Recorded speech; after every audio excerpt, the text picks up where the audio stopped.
Matty and Gunnar, hello my friends, welcome in. Yes, you have arrived. Welcome, welcome, welcome. Let's get your toot on the raid horn.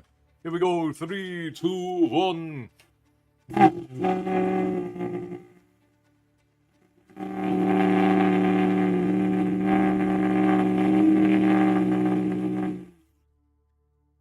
Hello, hello, hello, welcome in my friends.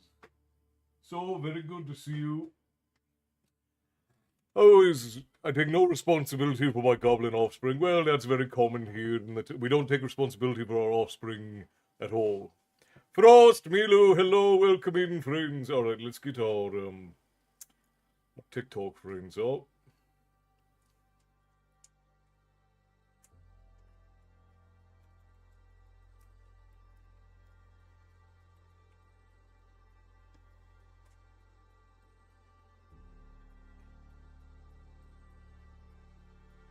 I think that tonight we'll wait for the bear to get here and then we'll start straight away then. Kevin, hello, how's it going? Give Jordan a big old, well, no, that wouldn't make sense. Rub Jordan's beard for us. Give him, because you know, brothers, when we get together, we just rub beards together. That's the beard man's handshake. But make sure that Jordan gets an affectionate beard stroke from the rest of us. I hope you boys are alright. How's it going? I was late streaming too. I have no bed to sleep on other than Mom's icy. I'm just writing late at night until I can get my bed from my bestie. Well, that's alright, Matty. You do what you gotta do, right? The bear! Hello, hello, welcome in. Well, most of us in here are bearded fellows, I think. You know, you got me, you, Bear, Frost, Jordan. I think Gunnar's got a beard. Matty's trying to have a beard. I don't think Milu will tell anybody. I think we're safe there.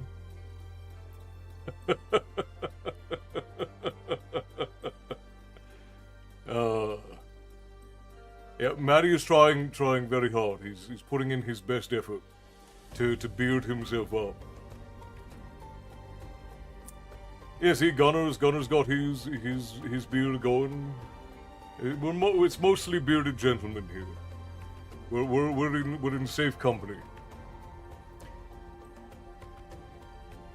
How's everyone's week doing? This is the first time that the tavern has been opened on a Wednesday in a very long time. Yeah, I really want to get this skin problem fixed so that my beard will come back in as it used to.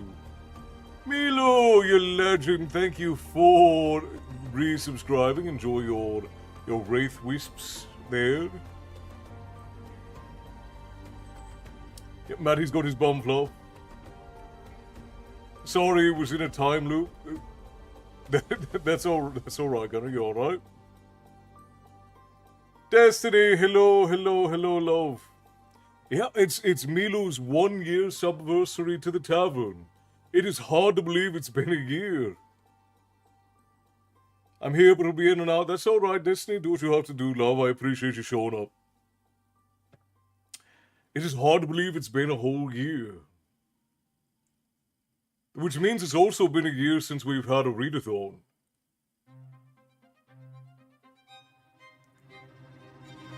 Did we do the readathon? Beauty and Blasphemy, hello, welcome in, it's good to see you.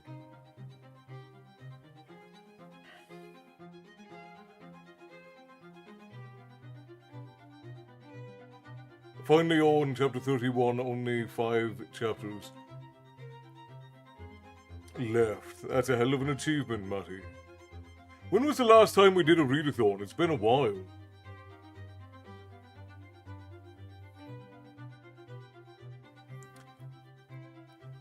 I don't know if we're going...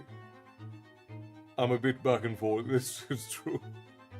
I joined the tavern after a readathon and have not seen one since. So that's it. It's true. It has been a while. I don't know if we... Do we have the follow age command turned on? I don't know if we do.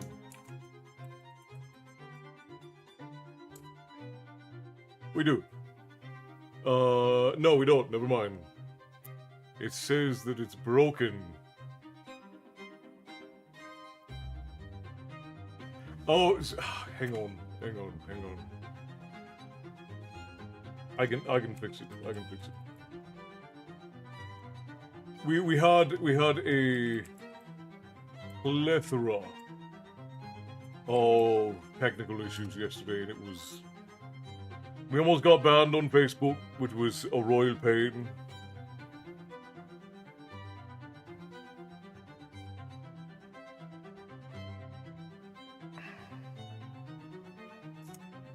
And then I was having... None of the cameras would connect to anything. It was just a royal pain in the backside.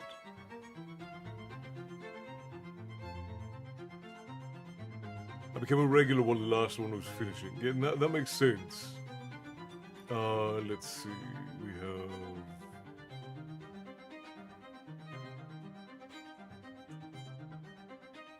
Yeah, that's all well and good.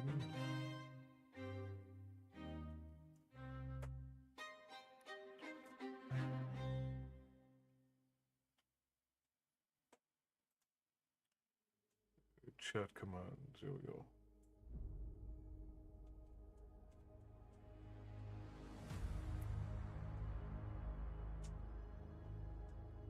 Alright. Somebody go ahead and give the follow age command a try again and see if it works. I'm tired from digging in the dirt. I'm tired of this, Grandpa. How you doing, Jaeger? Captain Hoodie has been following for 5 years, 6 months, and 11 days.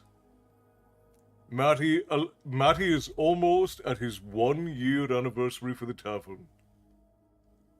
Milu has been 1 year, 5 months, 20 days. It didn't want to do it for you, Jaeger. Completely ignored you. Frost, 1 year, 4 months, 11 days. So that makes sense. So that means our last readathon was about 1.5 years ago then. Well, that's too damn bad, exactly. Oh. And Jaeger is at 4 years, 5 months.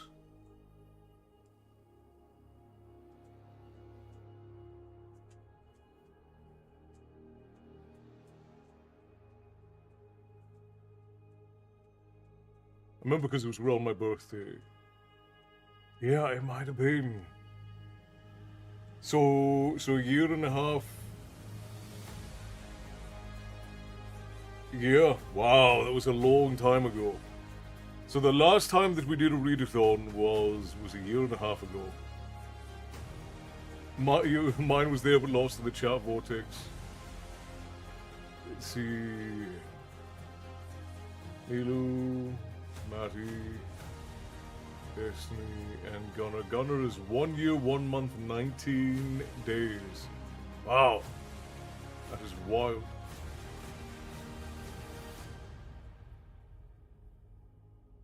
It was like pulling teeth to get you to watch films.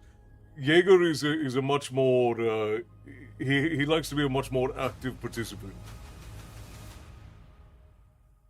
Yeah, it means probably about for 2 years. Probably I would say just shy of 2 years then, Milo. Which is again is crazy. Drew, hello my friend, welcome in, good to see you. Grab a seat. I'm gonna start here presently. Yeah, it's insane to think how long some of you guys have been here. It's beautiful to think too. I'm glad that we've been able to keep your attention for so long.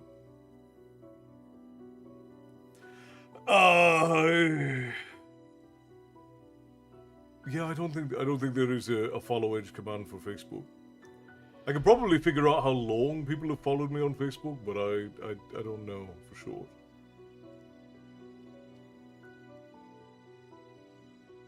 I mean, well, no, because this is linked up to Twitch, so no, it wouldn't work. As I say, you could always try it, but it probably wouldn't work. You guys would have my attention always. Oh, you shot at me. Jordan, hello. Hey guys, so no more suggestions to Kevin. He took it. Good, good. We love when people take things too far. In an innocent way. Don't take things too far in a not innocent way. But if you're gonna take a joke too far, as long as no one gets hurt. I mean, you can hurt somebody's feelings, but as long as nobody gets physically injured in the joke, then we're all good.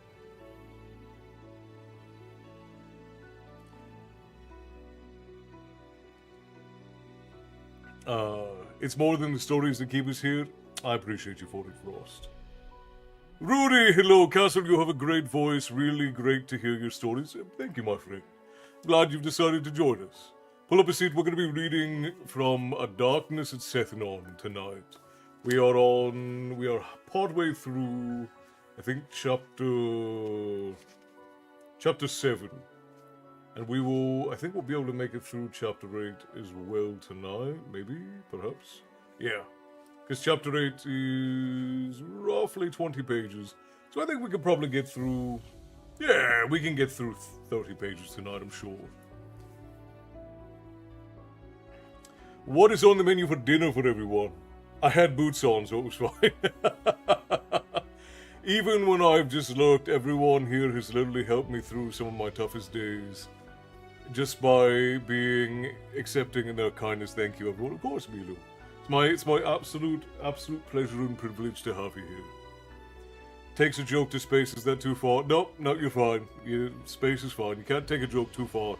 As long as you don't die out there, Matty. Anything worth doing is worth overdoing. I will agree with that. I agree with that. What is on? So tonight, I actually had a very late breakfast, and for breakfast I eat something that is very, very Spartan in its means. I put peanut butter into yogurt and then cut up a banana and put it in there. That's usually what my breakfast is. My diet is very Spartan as of late. P for plenty, as they say in EOD. But I think that the lady has some carnitas that she's putting into burritos. And I think that that's what everyone else in the house is having for food right now. We were very tired and ate Costco. Unpopular opinion, and if you're not from the US, you won't know what this means. But Costco pizza is a very solid mid-tier pizza, especially for the price. You can't beat this a gigantic slice of pizza for $2. You can't. There's nowhere in the world you can eat as cheap as a Costco food court. Christy, hello, good to see you, welcome in. Also, is it okay to introduce stuff halfway through Act 3? If that thing has... It depends on what it is and how you're introducing it, Matty. If it is like a super pivotal thing that's going to solve a problem or that's going to violently shift the plot, then you 100% should introduce it earlier. Because if you wait till Act 3, then that's what we call a Deus Ex Machina. We had pork steaks, mashed potatoes, steamed broccoli, and green beans. Sounds delicious, Destiny. Sounds delicious. Dinner here is done. It was ground turkey, mashed potatoes, peas, and carrots. Oh, those good old-fashioned country dinners you guys have going on over there. Sausage, fries, Brussels sprouts, and sauteed bacon. That is a bit random, yes. Matty, you ate breakfast 2 hours ago. Yeah, I just finished mine. Because we had to take Everett to the doctor earlier today, just for a checkup. There's nothing wrong with it. And, yeah, it was just a hell of a thing. PB and yogurt is amazing. My entire family hates it. I love it, especially in vanilla yogurt. Yeah, I eat plain whole fat yogurt. And I just put peanut butter in it and then a banana, and that's what I have for breakfast. I don't enjoy it, but it's very healthy. It's very good for you. So it's not terrible. I don't hate it. It's just not what I would know. If I were 10 years younger, it's not what I would choose for breakfast. Do you have Costco in Australia, Bear? I don't think I knew that.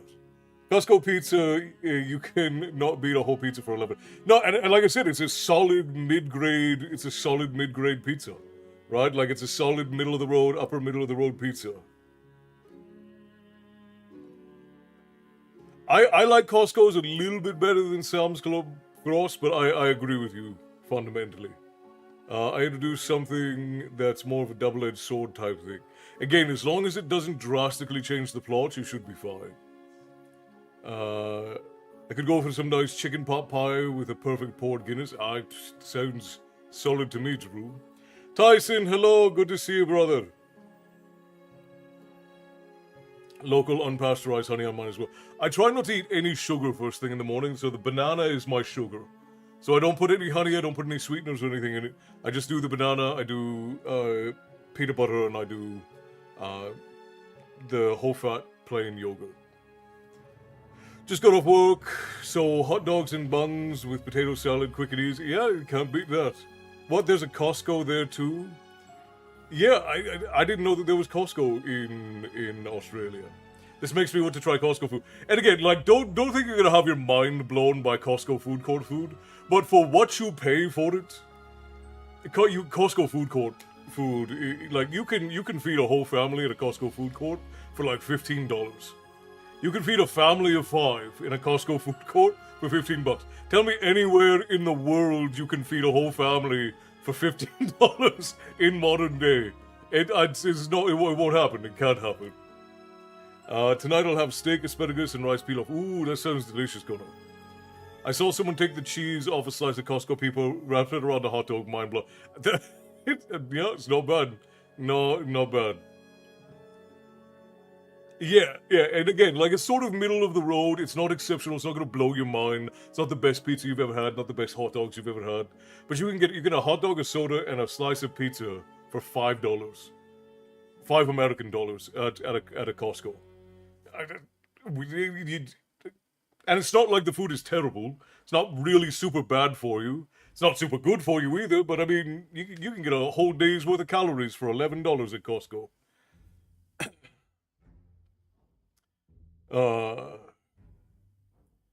Just made crockpot chicken pot pie the other day. Ooh, crockpot anything. If you properly crockpot a thing, it makes it infinitely better.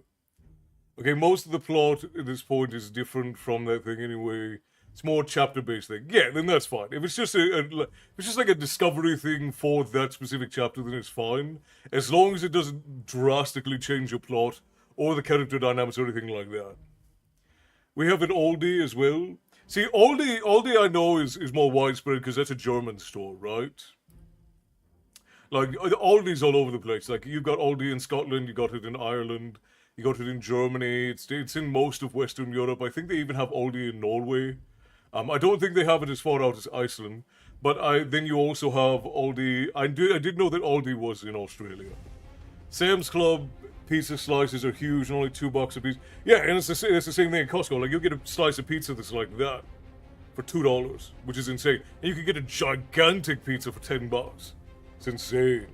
See, I eat honey for the allergy help, and I don't like it on much, so it helps.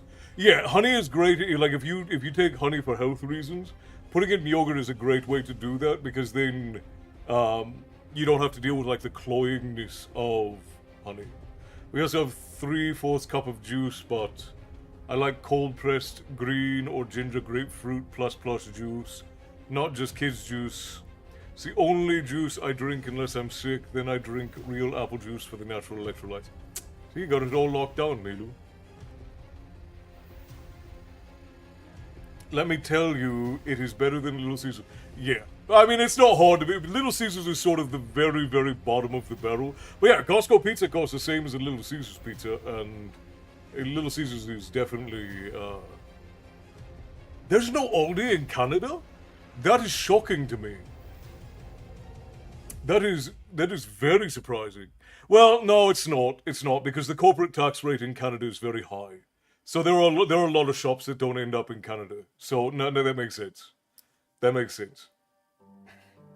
If it's not anywhere in Canada, that would make sense, because there are a lot of, like, foreign stores. Like, there are even American chains that don't go to Canada because the corporate tax is so high. Instanotic biosphere. In my prose will never not say. Yeah, it does sound gross. I'm a crockpot whore. if I can crockpot it, then I am. That's very funny, Destiny. That's very funny. I like honey. I like my honey with whiskey. Wouldn't that be mead, Drew? Darth Nexus, hello. Rudy says yes, get the gains, absolutely. Darth Nexus, thank you for the heartbeat to go popular, my friend. Welcome in. Butterbeer time, pull up your seat. Give me $100, I could feed 50 to 75. Oh, well, yeah, obviously we can do that. I just mean if you're going out to eat, it's hard to feed a whole family these days. Like we went out. There's a little like burrito taco place near the tavern that we will go to sometimes when like we're going out to have a. Yeah, we'll run the ads in a minute and then we'll start reading because I've been waffling for too long. But there's a little taco burrito place, a surf and turf burrito and taco place around the corner from us, and it is exceptional. And even just eating, like getting each of us getting one thing, is like $45. At that little, it's just a little taco burrito stand. And they got good food, decent portion sizes, but well, and yeah, like you have to sell a body part to eat at a food truck. Food trucks are ridiculously expensive, and they usually have pretty good food. So at least, I'd say 60% of food trucks usually have good food. It's hard to stay in business as a food truck if you don't have good food. Because the novelty of paying $30 for one meal out of the back of a truck it only lasts for so long. But there are some really incredible food trucks, like especially out here on the West Coast. There are some pretty exceptional ones. More specific, hot water, whiskey, lemon, and logo line. Okay. Well, you're a brew guy. You're a brew guy, Drew. So I have to make sure I clarify what kind of honey you're talking about. I used to get a burrito the size of my head for $5 when I lived on base. The truck probably shouldn't have been serving food, but damn, it was good. Those are the ones you always have to have sort of like a moral quandary with, aren't they? But it's like, this person is definitely not making food up to code. But, oh, it's delicious and I don't want to know why. I don't want to know what bacteria growth is in the food that is making it taste as good as it does. Every once in a while you find a place that's just really seedy like that and they've got really good food and you don't want to know why. Like, you don't want to know, like, it's like nuclear waste is dripping into the fries or something and that's what's making it taste so good. I've only been to Greece once. Matty, I was very young. I was like 9 years old, and I was out there with my uncle Danny and his wife, and I got so ridiculously sick that I was almost hospitalized. The food was good, like Greek street food is very good, but I was so ridiculously sick. It's insane. It was so good, I was pregnant, dude taught me how to order in Spanish and then had it ready every day for me for lunch. That's awesome. Best Chinese takeout spots are always hole-in-the-wall places. Yeah, that's true. Yeah, extra spicy fries. Did you order your fries with the nuclear fallout, sir?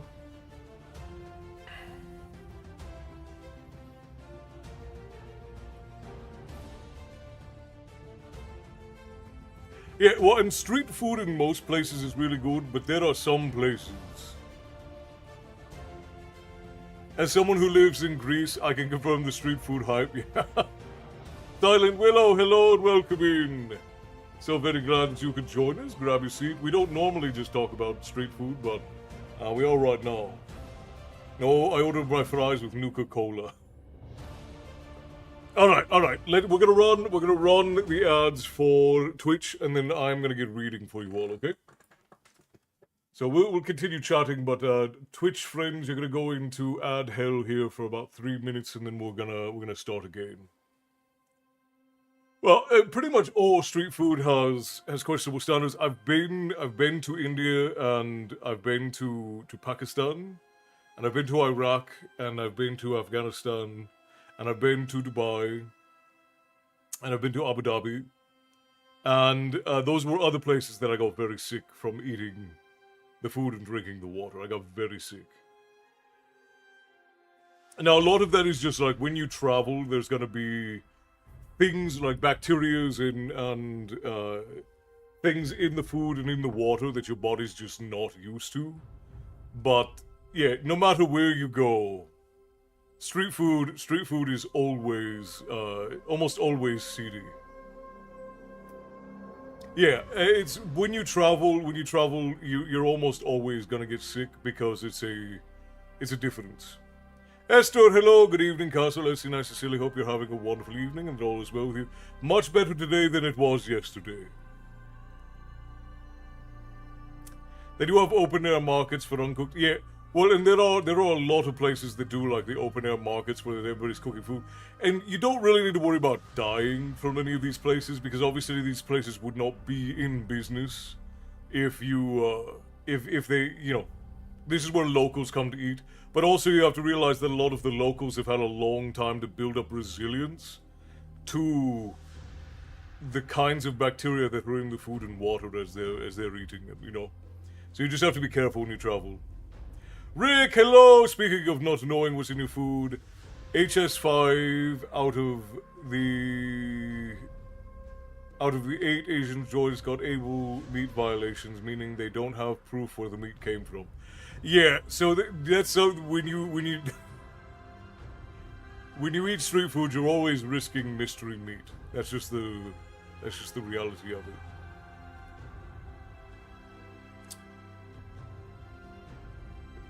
Toenail in my mouth. Yeah. I was fine in England and Mexico and the Bahamas, but in the US, but the US home cooked or street food or restaurant I always get. That's interesting. Huh. I think the only place I've ever gotten sick eating food in the US was New York. Because the water is terrible in New York.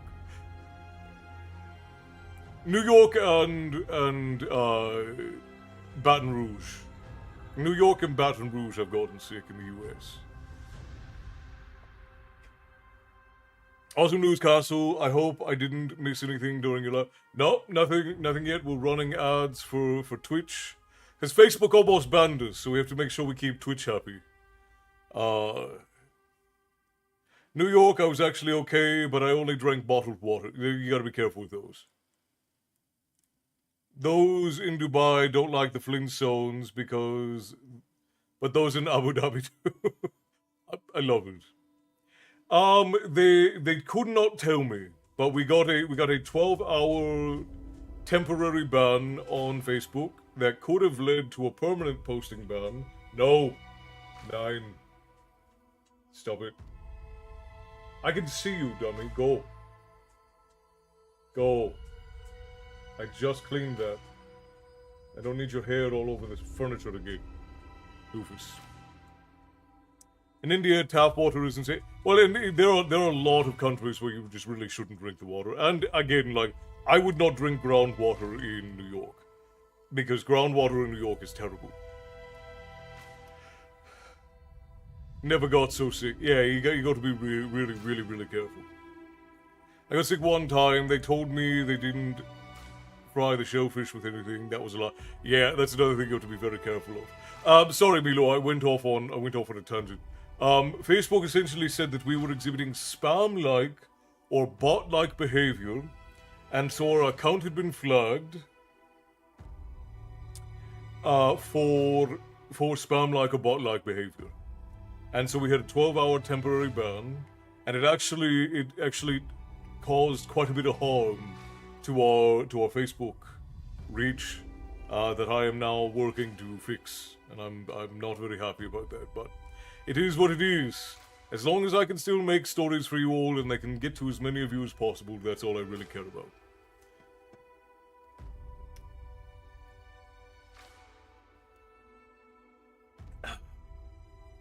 Thank you for the drink. For some reason, your cash-ins didn't show up for me, Milo, but here. Show you the dog. I don't know where the cat is. He's probably sleeping, actually. Yeah, probably is. Come here. Come say hello. Up, up. Up, up. Come on. Come say hi. Come on, big guy. For anybody who's never met before, this is Coda. He's not very smart, but he's very handsome. And he's very hairy. He gets his hair on everything. All the time. Everywhere. You ate too much? Thank you. I love you so much. I don't know if I can eat this right the now, tortillas aren't very big, so it might be a little difficult, but it's a snack. Should you I? can take a break to snack. But we just finished break where I waffled and then we just ran out. That's fine. It's okay. It's alright. You just take I forever didn't to wanna feed be me ungrateful. sometimes. No, I'm just kidding. I'm just kidding. Socialize. Yeah, it's alright. Is Doofus over on the chair there? Or on the couch? Mary Beth, hello! Hang on, I'm gonna go grab the cat, because, Oh, wait, who resubbed? Bear, thank you for the resub, brother. 9 months. It's wild. Discovering Tasmania's pristine water so pure they're considered the best in the world. You can comfortably drink straight from the tap knowing it's 100% clean and refreshing. The only place I've ever been that was like that was a small island in the Philippines. Doofus. Doofus is Milo. Milo's usually napping, so it's probably in the bedroom, actually. How did I think about it?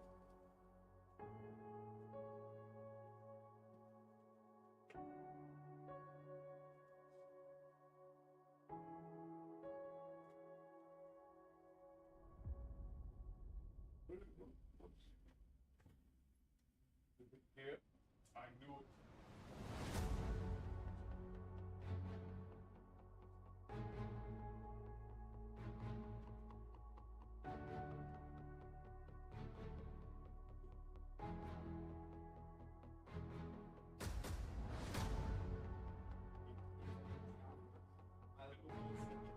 Yep.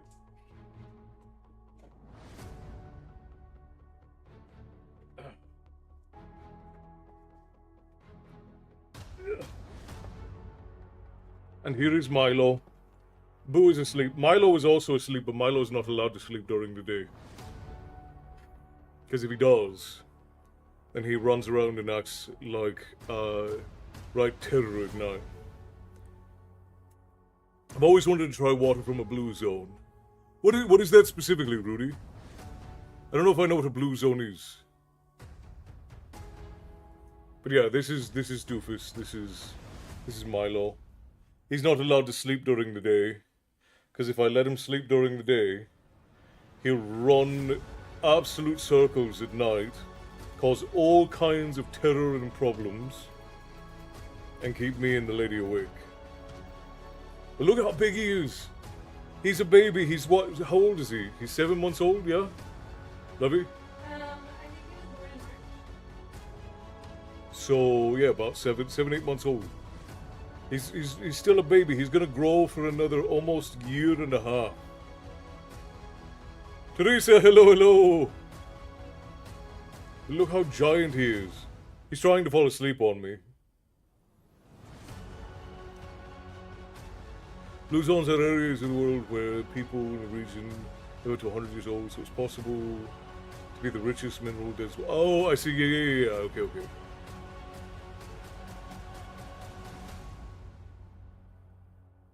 I want to taste the water that runs out of the field of moss on our property up north. It to touch feels so crisp and refreshing. Yeah, you have to be careful with river water in Canada and the US, especially on the west coast. I don't know how bad it is on the east coast, but if you get Gerardia, that's rough. All right, I'm gonna go put him on his wheel because he needs to not be sleeping. No sleeping. No sleeping.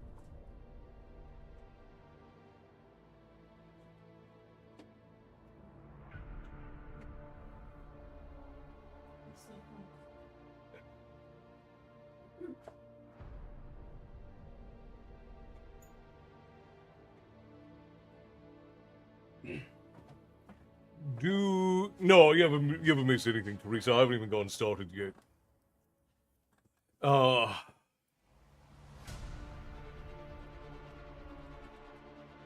It's why I want to test it. It literally appears out of the ground and goes right back in, like it's an underground river. Oh, that's interesting. Guys, I've been struggling with the same issue. My cat sleeps all day but keeps me awake all night. It's a cycle I can't seem to break. Usually up from 3 a.m. and that's when my little rascal is roaming around. She's asleep somewhere, but I just can't find her. Nightly game of hide and seek keeps me exhausted. See, what I've done with Milo, because Boo is lazy. Boo doesn't do anything. But Milo will sleep a bunch during the day, and then he will keep me awake at night. So what I've done is like, if I get up every hour and I check to see if he's sleeping somewhere. And if he's sleeping somewhere, I bring him out and I put him on his exercise wheel. And I tell him no sleeping.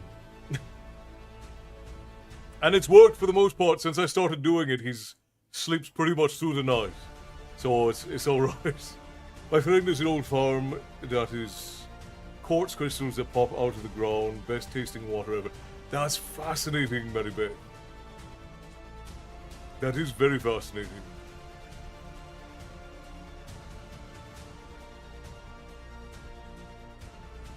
Yeah, the first couple of nights after he started like really getting energy, I was like, I'm not gonna live with this little bastard running around like this all the time.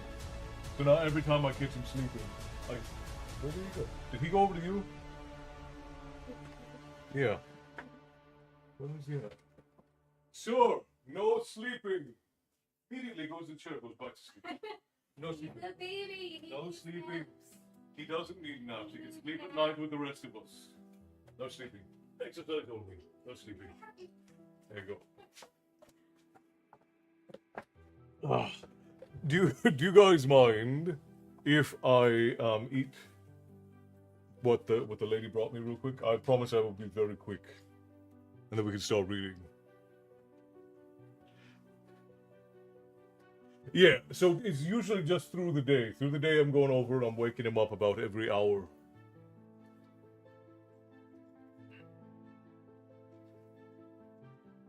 Yeah, I can do it. We can do a quick recap. Hang on, let me remember where we were.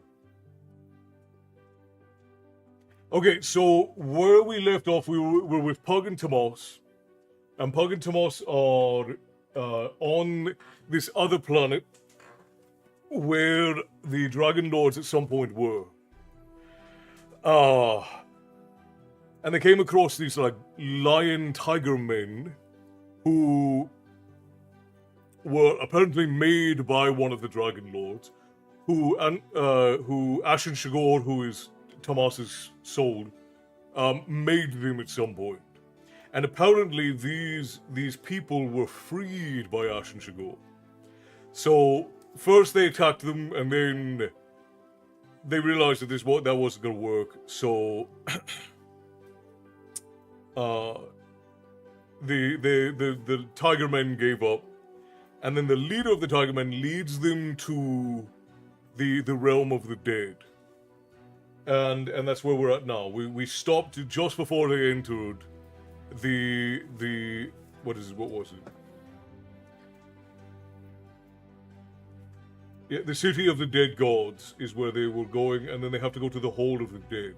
Because they're going to the Hold of the Dead to look for the spirit of Macross the Black. So, thank you all, I appreciate you for that. Just going to power through this real quick, and then we'll get back on stories.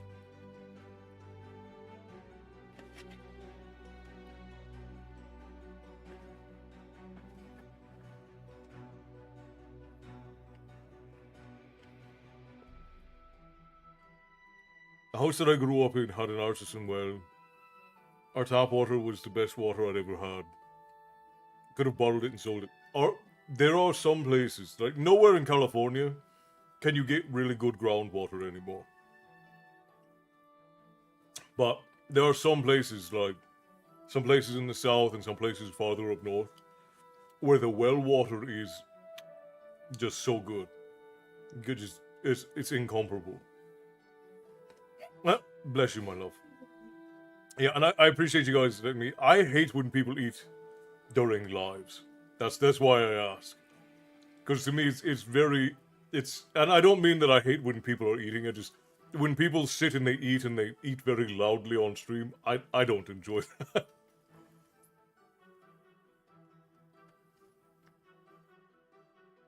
Esther only drinks Tasmanian mountain water. That sounds either like a very long trip or very expensive. But sounds like it would be worth it.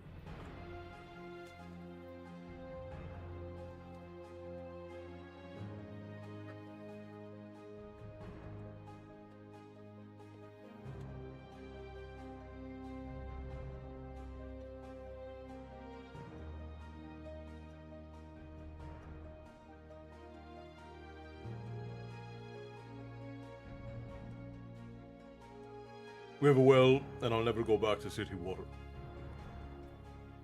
You just can't do it quite like nature does, right? Mother Nature is much better at processing our water than we are. Yes, nutrients. Whoa! Thank you, Rudy. I appreciate you. The burrito hype is real. My town fairly recently switched from well water to town water. It was so much better tasting before. I won't drink tap water here anymore. That's crazy. It is crazy how different it is. Icelandic water is ridiculously good because nothing can live in it. Like, it's all minerals, no bacteria because it's so cold.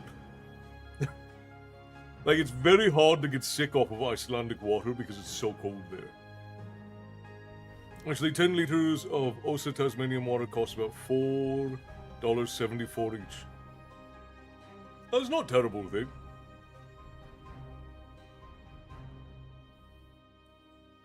Speaking of wells, we just found out that to put one in will cost us roughly 18k. Yeah, wells are expensive. The way you said Mother Nature, your Irish accent came out of it. I'm trying to be more relaxed with everybody, because I know you guys prefer it that way. So I'm just trying to be more relaxed. It's hard for me because when I'm sitting here, I know that I'm talking to a bunch of people. I don't want anybody to not be able to understand me. So my brain gets kind of stuck in a loop.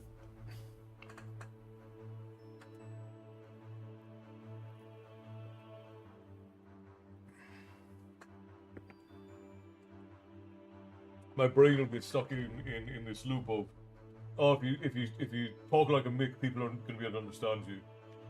So,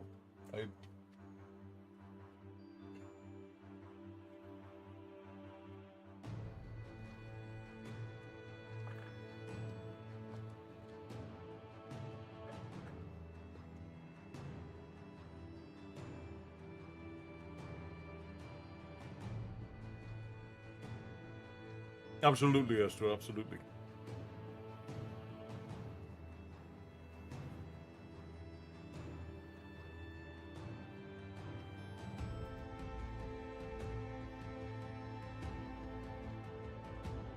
So my parents had 50 acres out here in California back in the late 90s, early 2000s. For a 200-foot well, it cost them, I think, $5,000 to go 250 feet.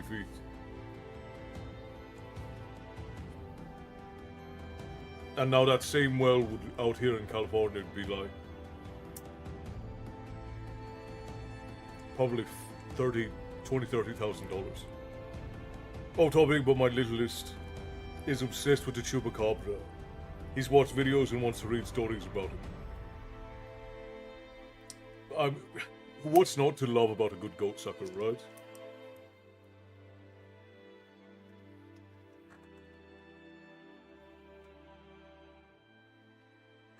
Chupacabra stories are fascinating. Because they're one of those things, it's one of those folk traditions where it's like something happened that led to these stories being very commonly spread around. But what was it?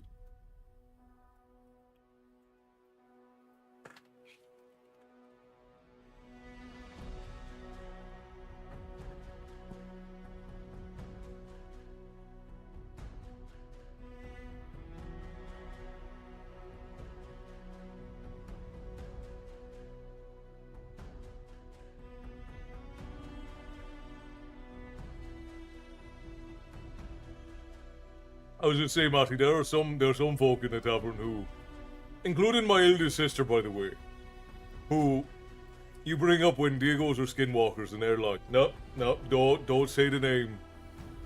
Don't say the name. No, to be fair, technically speaking, you have to say the traditional name for them to be called upon. You have to say the name in the native language of it. I mean, Appalachian, don't do that to me. Again, technically speaking, you have to say the traditional, because even Wendigo is not necessarily the proper phrasing. Like there's a longer name that goes to it that you're not supposed to say. Yeah, my sister says the same thing, Destiny. She's like, I don't even want to risk it. I'm not. You know, it's funny that you bring all of this up, Destiny. I got a request under Windy Bagels and Skinny Boys. That'll work. I got a request recently to do more modern folklore. Because I had done, I don't remember what the video was, but somebody had requested that we do more modern mythology, modern folklore. So stuff from like the last 200 years or so. I grew up on a mountain where my bus stop had a path that led to the Appalachian Trail. When I heard cougars, they weren't cougars. That's right. You always turn and go the other way. My latest trainee used to work out at that Skinny Boys Ranch. Have any of you ever been there, by the way? It is a fascinating place. Fascinating bit of American folklore and history. I don't think Americans, because a lot of Americans, both we'll say North Americans. I don't think a lot of North Americans realize that New Spain, America, and Canada have a lot of like really rich modern folklores that developed over the last like 250 years. Because Mexico as a nation is a little bit younger than America, and Canada is roughly the same age. And then you have America, the United States of America. And in the course of time of those developed cultures of folks, like a lot of folklore developed. And I don't think a lot of North Americans really appreciate how much local modern folklore there is. And so a lot of it's very, very interesting, very fascinating.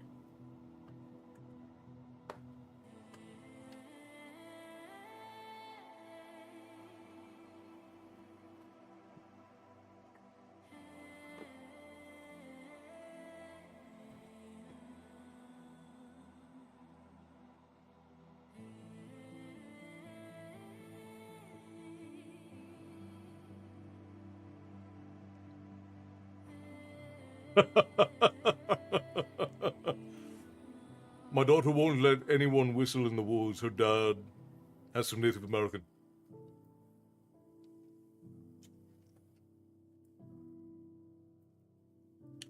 I have a great grandmother. She's no longer with us. I have a great grandmother who was a pure-blooded Cherokee squaw, and I went to live with her. For my grandfather sent me back to the States, and I lived with her for 9 months on a res out in Georgia, or near Georgia. And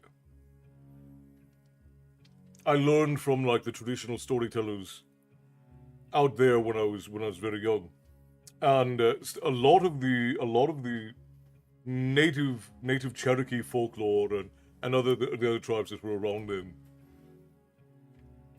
A lot of the stuff that we know today was actually folklore that developed during the time of the European colonization. So like when the Spanish were coming in and the Portuguese were coming in and the Danish were coming in. A lot of that folklore developed then, and the older folklores were actually a lot different. So it is interesting to hear. Yeah, anywhere, if you're in any woods or mountains in the US and you hear something off in the distance, you heard nothing, you walk away.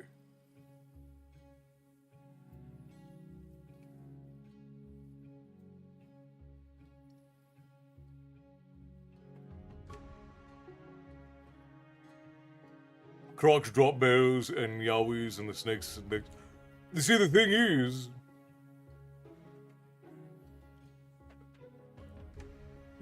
Bear, is that we have those things out here in the US too. Like we got tons of snakes, especially where Destiny is. Tons of snakes. She got crocodiles and alligators. They've got giant tree lizards and massive insects.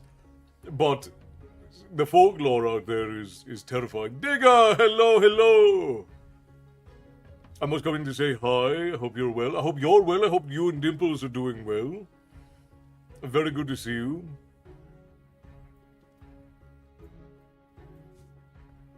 Alright guys, let's go ahead and get started. I think I've made you all wait long enough.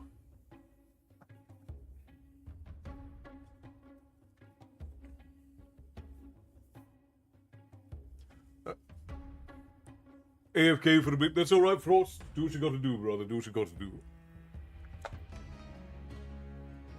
The tree flirted with me. Treebeard likes you. Yeah.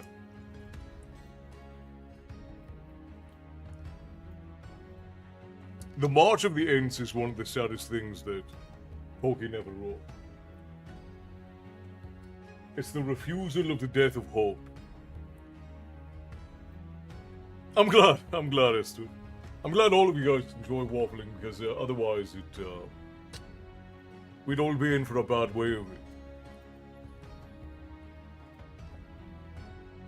I went out with my grandfather to chop woods. He left me in the car with the windows cracked and wandered off. He came back, but was whistling. He doesn't whistle. I have never laid on a horn and started the car so fast. He came flying from the left, but the whistle was from the right. We never went back there. That's a wild story, Destiny. Just leaving the shop. I'll listen while I'm heading home. Drive safe, Tyson. We'll see you when you get home, brother.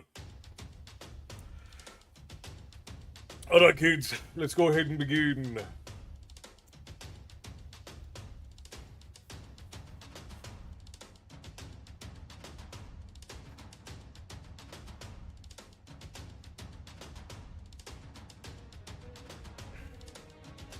Pug and Tomas walked slowly through the plaza.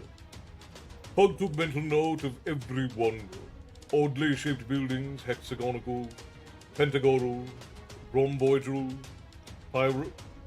pyramidal, were arranged in apparently haphazard fashion, but one that seemed almost to make sense. As if the beholder was not quite sophisticated enough to comprehend the pattern. Obelisks of improbable design. Great upthrusting columns of jet and ivory, inscribed with runic carvings unknown to Pug, stood at the four corners of the plaza. A city it was, but a city lacking taverns or even the rudest hut for a man to dwell in.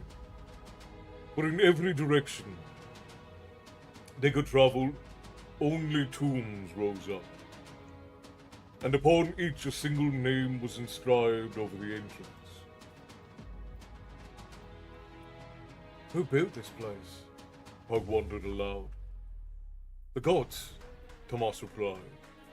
Pug studied his companion and saw that there was no jest in his words. Can this truly be so? Tomas shrugged. Even to such as us, some things remain a mystery. Some agency constructed these tombs. He pointed to the one of the major buildings near the square. That bears the name of Isander. Tomas, who looked lost in memory. When my king rose up against the gods, I remained apart. Pug did not fail to notice Tomas's reference to his kin. In the past, he had spoken of Ashen Chagor as being a part. Tomas continued. The gods were new things, coming into their power, while the Vaheru were ancient. It was the passing of an old order and the birth of a new one. But the gods were powerful, at least those who survived. Of the 100 who were formed by Ishak, only 16 survived. The 12 lesser and the 4 greater gods. The others lie here. He pointed again to the building. Isanda was the goddess of dance. He looked about slowly. It was a time of the Chaos Wars. Tomas moved past Pug, clearly reluctant to speak more. Upon another building was inscribed the name Unanka Tith. Pug said, "What do you know of that?" Tomas spoke quietly while he walked. The joyful warrior and the planner of battles were both mortally wounded. But by combining their remaining essences, they survived in part. As a new being. Tithon Naka, the war god with 2 faces. Here lies those parts of each who did not survive. Softly, Pug observed. Each time I think I've witnessed a wonder unsurpassed, it humbles me. After a long stretch of quiet, as they passed dozens of buildings upon which were inscribed names alien to Pug, the magician said, "How is it that immortals die, Tomas?" Tomas did not look at his friend as he spoke. "Nothing is forever, Pug." And then he looked at Pug, who saw a strange light in his friend's eyes, as if Tomas were poised for battle. Nothing. Immortality, power, dominance, all are illusions. Don't you see? We're simply pawns in a game beyond our understanding.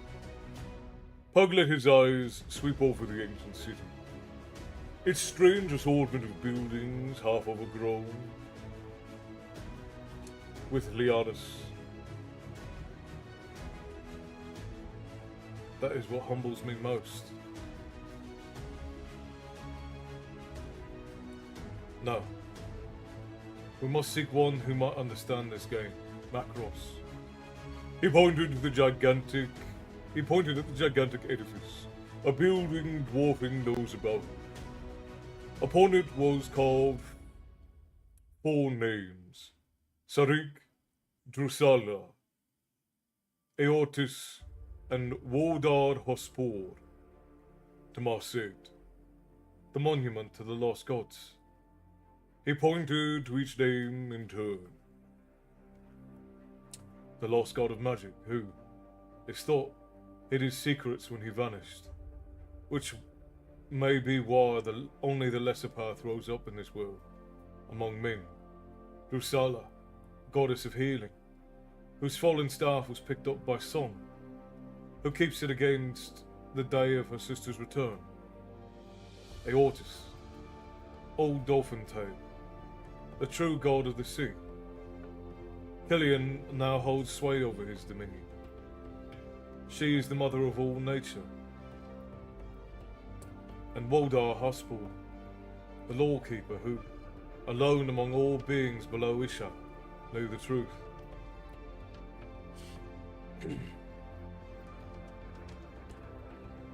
Oh, that was Tomas who was speaking. Tomas, how do you know so much? Looking at his friend, he answered, I remember. I did not rise to challenge the gods, Pug. I was there. I saw, and I remember. There was a note of terrible, bitter pain in his tone, which he could not mask from his lifelong friend. Sorry for being so quiet. A lot has been going on the past few months. Dibble says hi. Well, tell her we said hello, and don't worry about being quiet, my friend. Your seat is always open in the tavern for when you return. Don't worry about it at all. And make sure that you give Dimples a big old tavern kiss from all of us. As is tradition whenever a spouse is mentioned.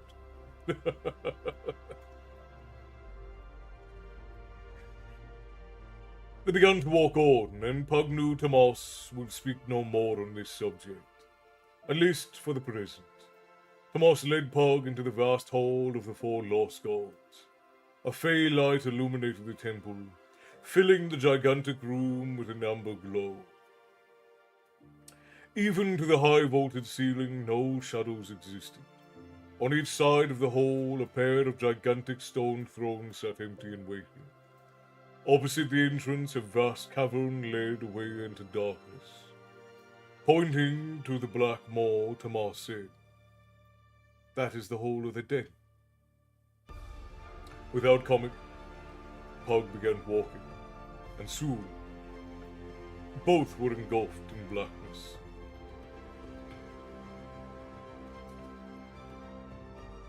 One moment they had existed in a real, albeit alien world. The next they had entered a realm of the spirit. As if a coldness beyond enduring had passed through them. They each felt an instant of supreme discomfort, and another instant of near rapture. Then they were truly within the halls of the dead. Shapes and distances appeared to have little meaning, for one moment they seemed in a narrow tunnel, then upon an endless sunlit field of grasses. Next they passed through a garden, with a babbling brook and fruit-laden trees. After that, they walked below an ice floor, a white-blue frozen cataract spilling from a cliff unsurmounted by a giant hole, from which issued joyous music. Then they seemed to walk atop the clouds, but at last they were in a dark and vast cavern.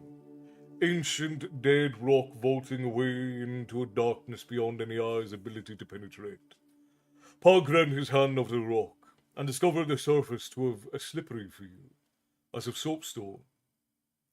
Yet he rubbed thumb and finger together and there was no residue.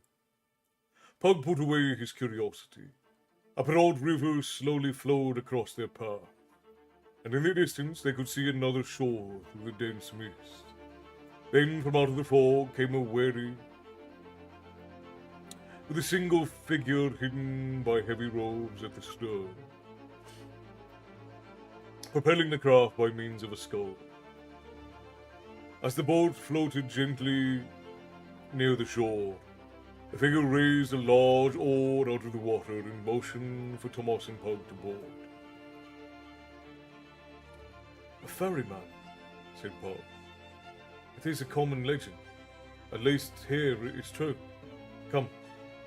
They boarded, and the figure held out a gnarled hand. Pug removed 2 copper coins from his purse, then deposited them into the outstretched hand. Pug sat and was astounded to discover that the wherry had reversed itself, and was now heading across the river. He had no sensation. He felt no sensation of motion.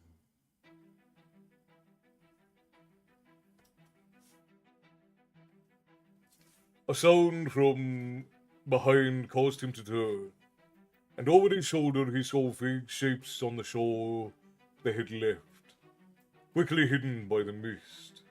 Tomas said, "Those who fear to cross or who cannot pay the boatman, they abide upon the shore for eternity. Or, so it is supposed." Pug could only nod. He looked down into the river, and was further astonished to see that the water glowed faintly, lit from below by a yellow-green light, and within its depths stood figures, each looking up to the boat as it passed overhead. Feebly they waved at the boat or reached out as if seeking to grab hold, but the boat was too quick past. Tomas said, "Those who attempt to cross without the ferryman's permission, trap for all time." Pug spoke softly. "Which way were they seeking to cross?" Tomas said, Only they know.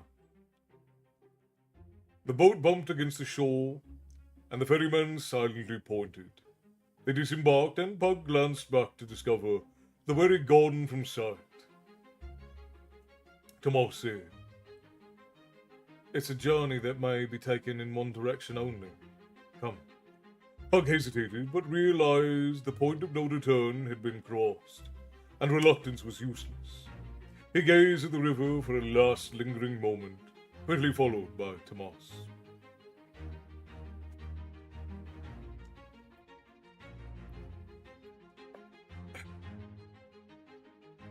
They paused in their trek. One moment Pug and Tomas had been walking upon an empty plain of greys and blacks. The next, a vast building rose before them. If in fact it was a building, in its direction it stretched to vanish at the horizon. More a wall of immense proportion, upward into a strange grey that served as a sky in this forlorn place it rose, until the eye could no longer follow its lines. It was a wall in this reality, one with a door. Pug looked over his shoulder and saw something not empty, saw nothing but empty plain behind. He and Tomas had spoken infrequently since leaving the river, some unknown time before. There had been nothing to comment on, and somehow breaking the silence seemed inappropriate. Pug looked forward once more and discovered Tomas's eyes upon him. Tomas pointed and Pug nodded, and they mounted the simple stone steps to the large open portal before them. Crossing the threshold, they halted, for they were greeted by a sight that confounded their very senses. In every direction, even behind them, a vast marble floor stretched away, upon which rows of catafalques were arrayed. Atop of each rested a body. Pug approached the nearest and studied its features. The figure seemed asleep, but it was unmarked, but the chest was still. It was a girl no more than 7 years of age.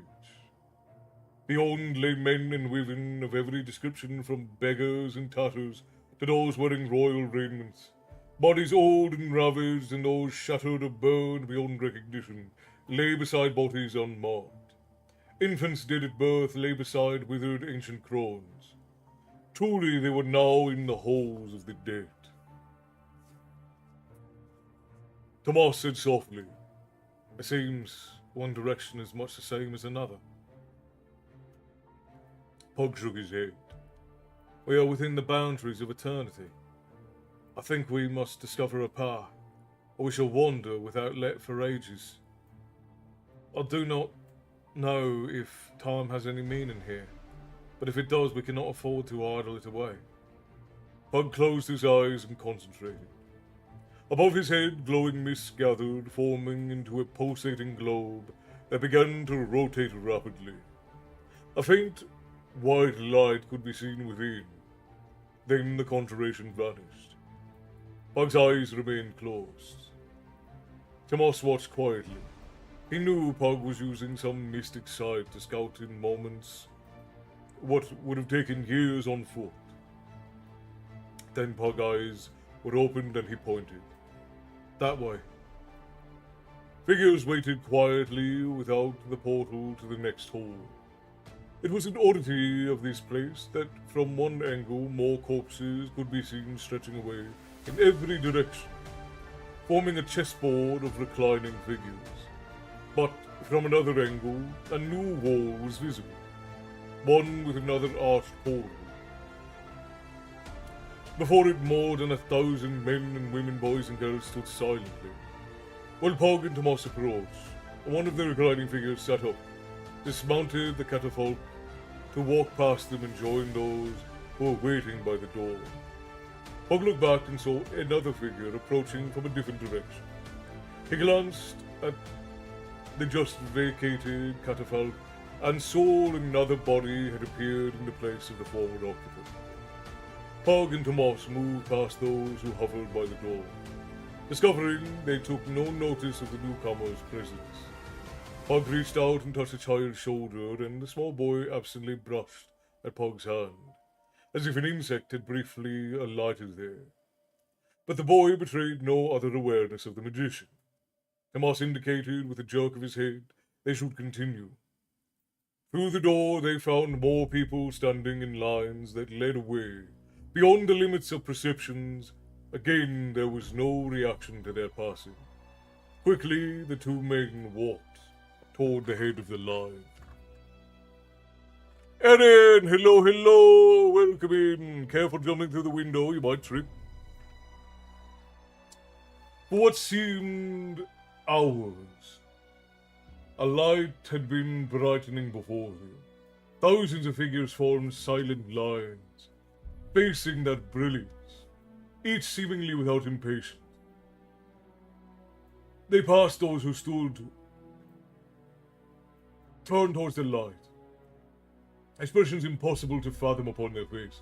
Every so often, Pug would notice those in one of the lines taking a step forward, but the lines moved at a snail's pace. As they approached the shining light, Pug glanced behind and noticed there were no shadows cast. Another oddity of this realm, he considered. Then, at last, they reached the stairs. Welcome in, everyone. Grab your seats. For anyone who is just joining, come in from the cold. Fill a glass, grab a seat. Welcome to the tavern. I will be done with these pages here in a minute and we'll chat for a little bit.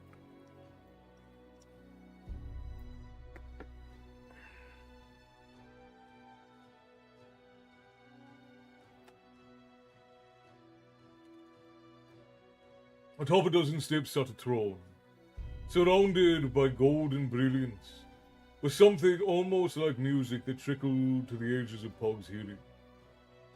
But it was not substantial enough to be apprehended. He lifted his eyes until he beheld the figure upon the throne. She was stunning in her beauty, yet frightening. Her features were impossibly perfect, but somehow daunting. She confronted the converging lines of humanity before her and studied each person at the head of the line for some time. Then she would motion at one of the figures. Then she would point at one of the figures in motion. Most often, figures simply vanished, to whatever destiny the goddess had selected.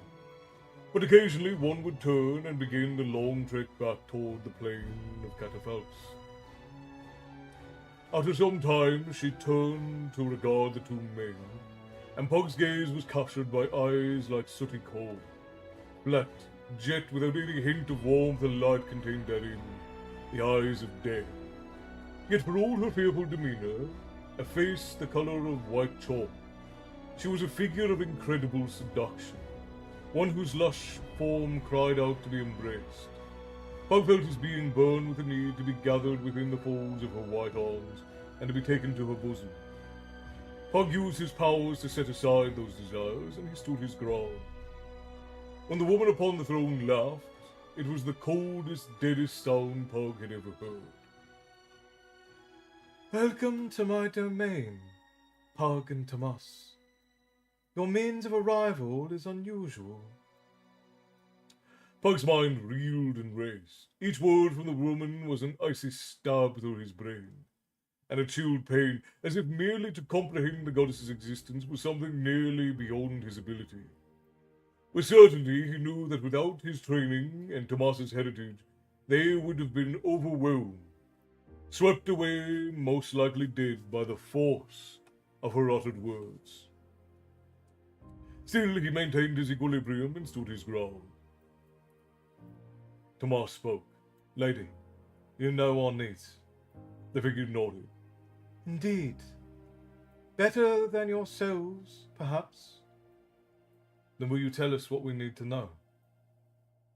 We dislike being here as much as our presence displeases you. Again the bone-chilling laugh. You displease me not at all, Valheru. Of your kin I have often longed to take one to my service, but time and circumstances have never permitted, and Pug shall eventually come here in time. Yet when that occurs, he shall be like these before me, standing in patient line for their turn to be judged. All wait upon my pleasure. Some shall return for another turn of the wheel. Others shall be granted the ultimate punishment, oblivion. And fewer still will earn final rapture, oneness with the ultimate. Still, she said as if thoughtful, it is not yet his time. No, we all must act as is foreordained. He whom you seek does not bide with me yet. Of all those within the mortal realm, he above all has been most astute in declining my hospitality. No, to find Macross the Black, you will need to look elsewhere. Tomas considered. May we know where he is? The lady upon the throne leaned forward. There are limits, Valheru, even to what I may attempt. Put your mind to the task, and you shall know where the Macross sorcerer abides. There can be only one answer. She turned her gaze upon Pug. Silent, magician. You have said nothing. Softly, Pug said, I wonder, lady. Still, if I may. He waved his hand at those about him. Is there joy in this realm? For a moment, the lady upon the throne regarded the silent lines of people arrayed before her. It was as if the question was new to her. And then she said, No, there is no joy in the realm of the dead. She again studied the magician.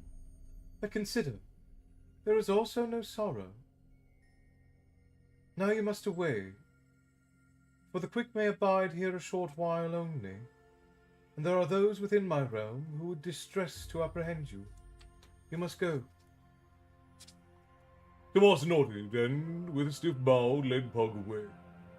Past long lines they hurried as the brilliance of the goddess dimmed behind. It seemed hours they walked, and suddenly Pug halted, transfixed by recognition. A young man with wavy brown hair stood quietly in line, his eyes fixed forward in near silent voice. Pug said, Roden. Tomas paused, studying the face of their companion from Crying, dead for almost 3 years. He took no notice of his two former friends. Pug said, Roden, it's Pug. There was no reaction. Pug shouted the squire from the Toulon's name, and there was a nearly imperceptible flicker about his eyes, as if Roland heard a distant voice calling. Pug looked pained as his boyhood rival for Carline's affections took a step forward in a long line of those to be judged. Pug's mind ached for something to say to him. Then at last he shouted, Carline is well, Roland. She's happy. For a moment there was no reaction. Then, faintly, the corners of Roland's mouth turned up for the briefest instant. But Pug thought he looked somehow more at peace as he stared blankly forward. Then Pug suddenly discovered Tomas's hand upon his arm. The powerful warrior propelled his friend away from Roland. Pug struggled for an instant, but to no avail, then walked in step with Tomas. A moment later, Tomas released his grip. Softly he said, They're all here, Pug. Roland, Lord Boris, and his Lady Catherine. The men who died in the Green Heart, and those who, taken by the Wraith in Makmorden Kader. That's what Limskragma meant by saying there were those here who would cause us distress if we met. Pug only nodded. Again he felt a deep sense of loss for those whom fate had taken away from him. Turning his mind again to the cause of their strange trouble, he said, Where are we bound now? By not answering, the Lady Death answered. There's only one place beyond her reach. It's an oddity outside of the known universe. We must find the city forever. That place which stands beyond the edge of time. Pug halted.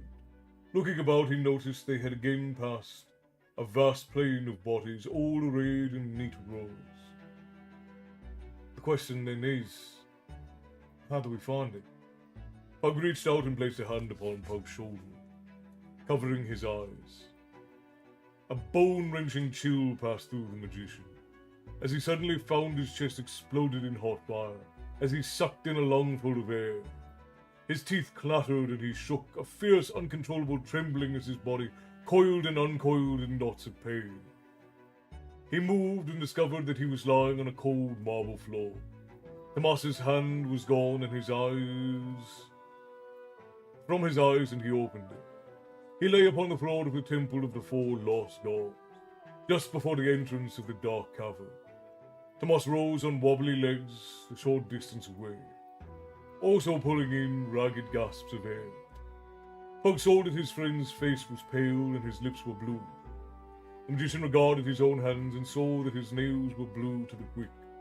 Standing, he felt warmth creep slowly back into his limbs, which ached and shook. He spoke, and his voice was a dry croak. Was it real? Tomas looked about, his alien features showing little. Of all mortal men in this world, Paul, you should know best how futile that question is. We saw what we saw. Whether it was a place or a vision of our mind, doesn't matter. We must act upon what we experienced. So to that end, yes, it was real. Now, Tomas said, I must summon Rhea. If she is not too deep in sleep, we must travel between the stars once again. Pug could only nod. His mind was numb, and dimly he wondered what possible marvels could await beyond that which was already behind. Molly Sue, hello, hello. No, it's alright, it's alright.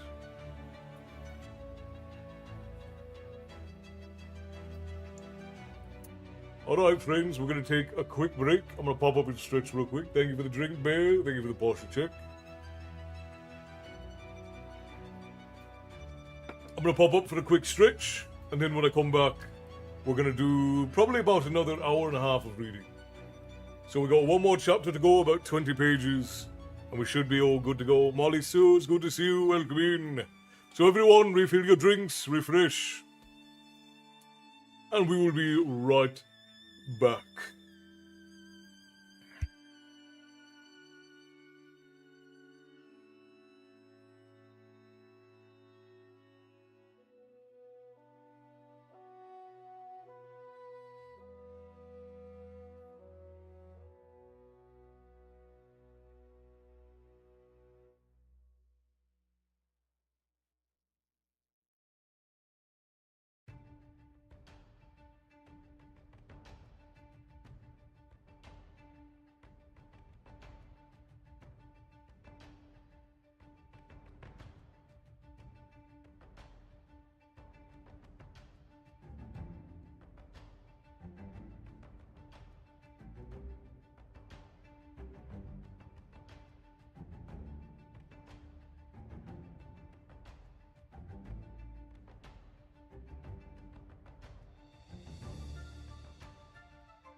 Oh, right, friends, welcome back.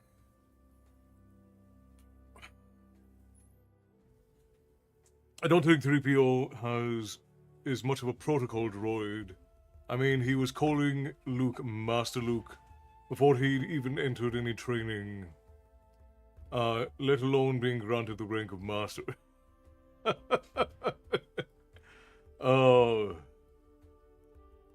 I don't. When I left, what were you guys talking about? Hang on.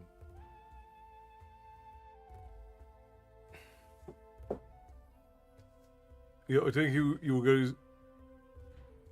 Yeah, what were you guys talking about when I left? And then suddenly, it's Star Wars. How do you guys always get on Star Wars? This is Maddie again. Yeah, that's probably Matty's fault. He's back, Fudge. You know, that's a very different sentence if you just add a comma instead of a dash, Matty. See, it says he's back, Fudge, as if Fudge says it. But if you just if you put a comma there, it becomes he's back, Fudge. Una is blaming you, yes. To be fair, it's probably your fault. We've determined that pretty much everything is Matty's fault. But we forgive him. Because he's like a force of nature. He just causes things to happen.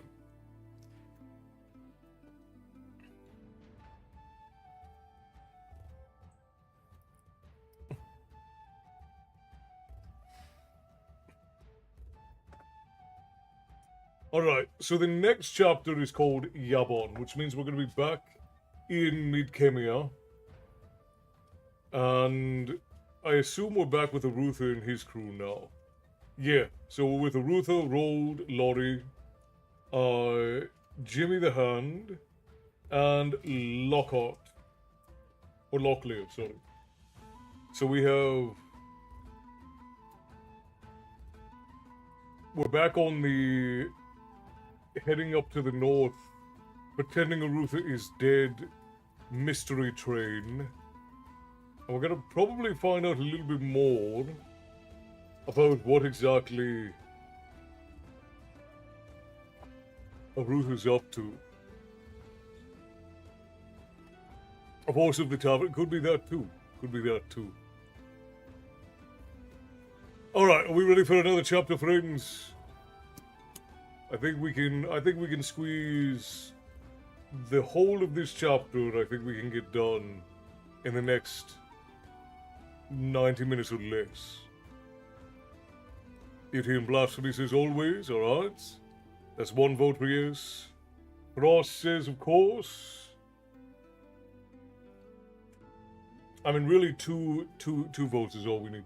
That reminds me of one of my favorite internet jokes, and I'm gonna force you all to see it. It's one of my. I don't know why I find it so funny, but I find it absolutely hilarious. Hang on, where is it?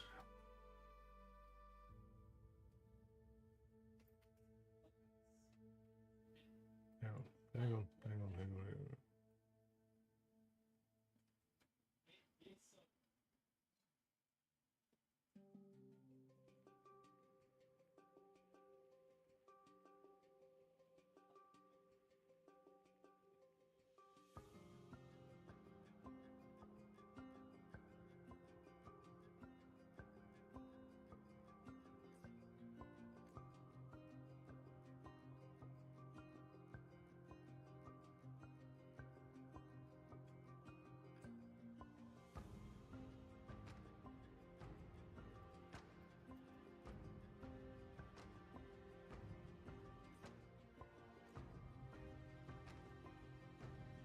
Maybe I shouldn't be going through my meme folder. Never mind. I'll post it. I'll post it later in the guild. I'm gonna sit here and be laughing to myself like a lunatic. Bear says yes. Molly Sue says yes. I'd love to know more of Pug and Potter in the darkness of. The names for our made-up tavern books are getting ridiculous. And we've still got Kevin and Jordan with us? Alright, let's continue.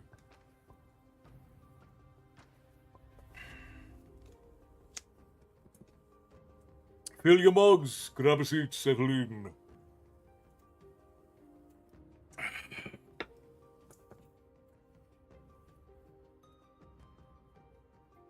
Chapter 8 of A Darkness of Sethanon. Yabon. The inn was quiet. It was fully 2 hours before sundown, and the hectic quality of evening revelry was not yet unleashed. For this, Arutha was thankful.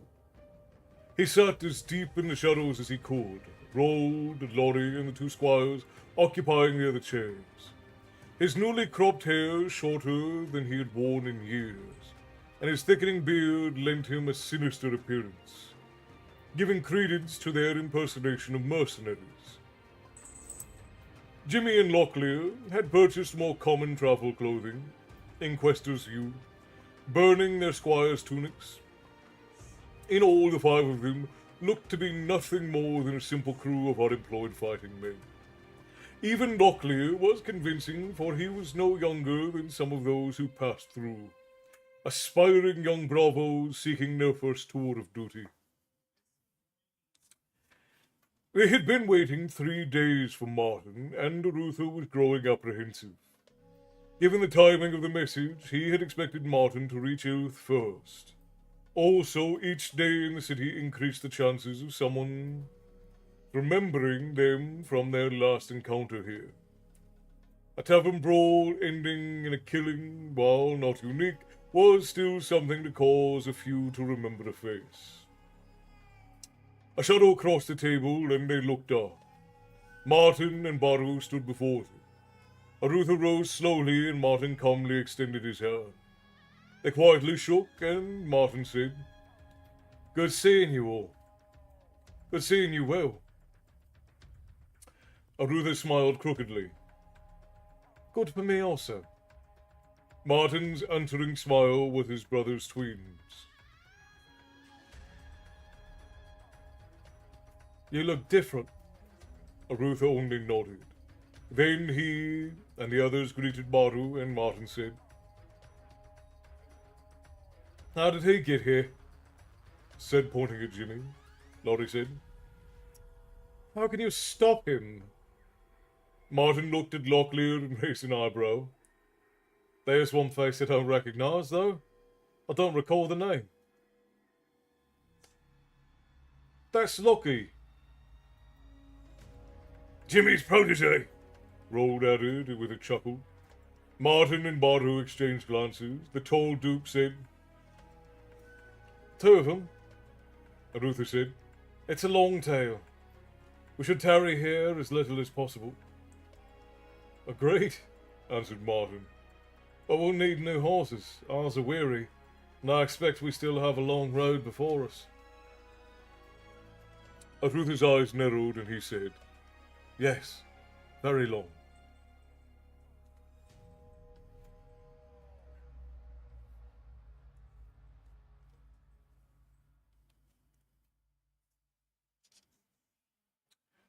The clearing was little more than a widening in the road. To Arutha's party, the roadhouse was a welcoming beacon. Every window on both floors showing a merry yellow light that knifed through the oppression of the gloomy night. They had ridden without incident since leaving youth, passing beyond Zun and Yabon, and were now at the last outpost of kingdom civilization, where the forest road turned east for Tirsorg. To travel directly north was to enter Hadati country, and the northern ranges beyond the marked boundary of the kingdom. While there had been no trouble, all were relieved to reach the scene. A sharp-eared stable boy heard them ride up and came from his loft to open the barn. Few travelled the forest roads after sundown, and he had been about to turn in. They quickly cared for their animals, Jimmy and Martin occasionally watching the woods for signs of trouble. When they were done, they gathered their bundles and headed for the roadhouse. As they crossed the clearing between the barn and the main buildings, Laurie said, It will be nice to have a warm meal. Maybe I'll last for a while, said Jimmy to Locklear. As they reached the front of the building, they could make out a sign over the door. A man sleeping atop a wagon while his mule had broken its stresses. I was making its getaway, Laurie said. Now for some hot food. The sleeping wagoner is among the finest little country inns you'll ever visit, though at times you may find it occupied by a rather strange assortment. Pushing open the door, they entered a bright and cheery common room. A large open hearth contained a roaring fire, and 3 long tables stood before it. Across the room, opposite the door, ran a long bar, behind which rested large hogshead of ale. And making his way toward them, a smile upon his face, came the innkeeper, a man of middle years and portly appearance. Ah, guests! Welcome! When he reached them, his smile broadened. Laurie! Road! As I live, it's been years! Glad to see you again! The minstrel said, Greetings, Joffrey. These are companions of mine. Joffrey took Laurie by the elbow and guided him to a table near the bar. Your companions are as welcome as yourself. He seated them at the table and said, Please, as I am to see you, I wish you had been here 2 days ago. I could have done with a good singer. Laurie smiled at that.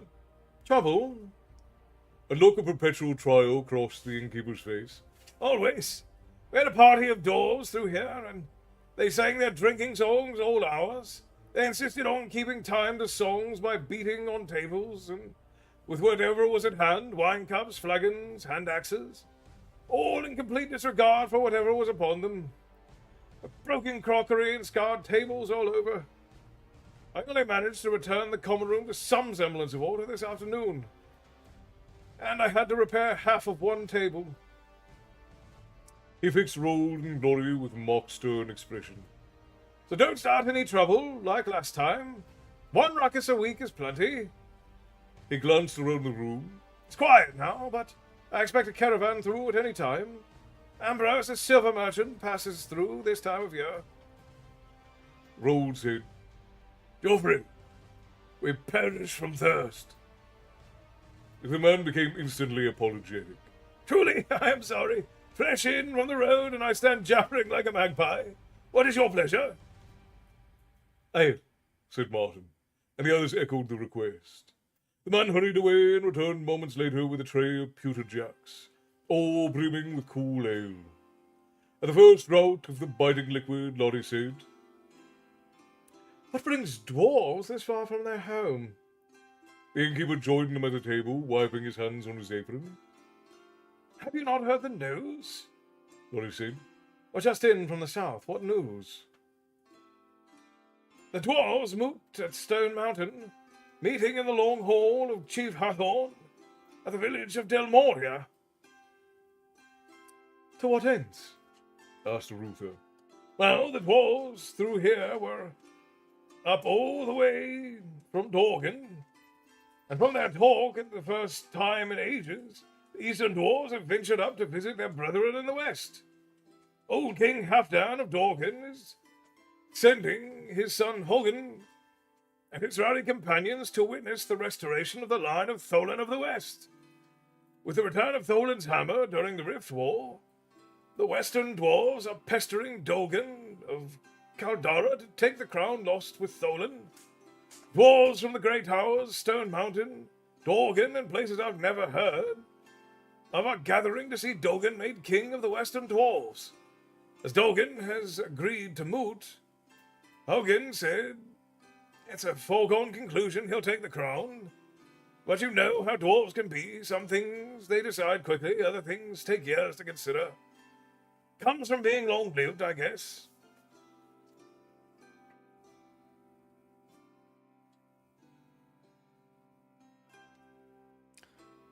This dude one day started screaming into my news, and now I'm here because he's cute and funny AF. Well, thank you, ER. Thank you for the compliment. I appreciate that. Grab yourself a seat, settle in. We are having story time this fine night. And welcome. For anyone who is new who does not know me, I am Castle. This is my tavern, and here we talk about myth and lore and tales of yore, and every now and again I read you all a bedtime story.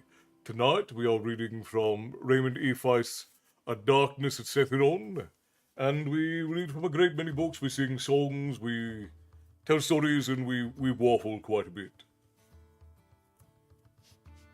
But to all the new folk, welcome, so very glad to have you. Settle in, grab a drink, fill a glass, fill a seat, because we are in the midst of story time.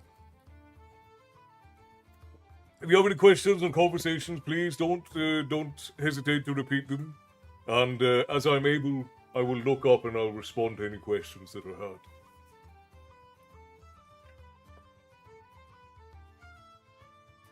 Where was I? Ruth and Martin exchanged faint smiles. Both remembered Dolgan with affection.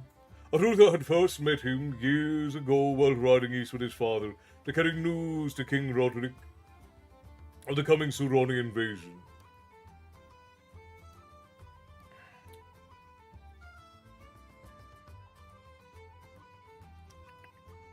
Dolgan had acted as their guide through the ancient mines, the Makmorden Kadel.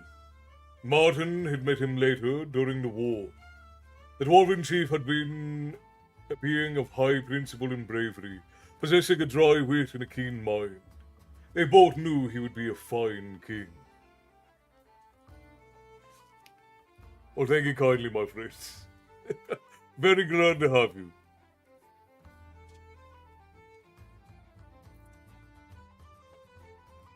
As they drink, they slowly discarded the travellers' accoutrements, putting off helms, setting aside weapons, and letting the quiet atmosphere of the inn relax them.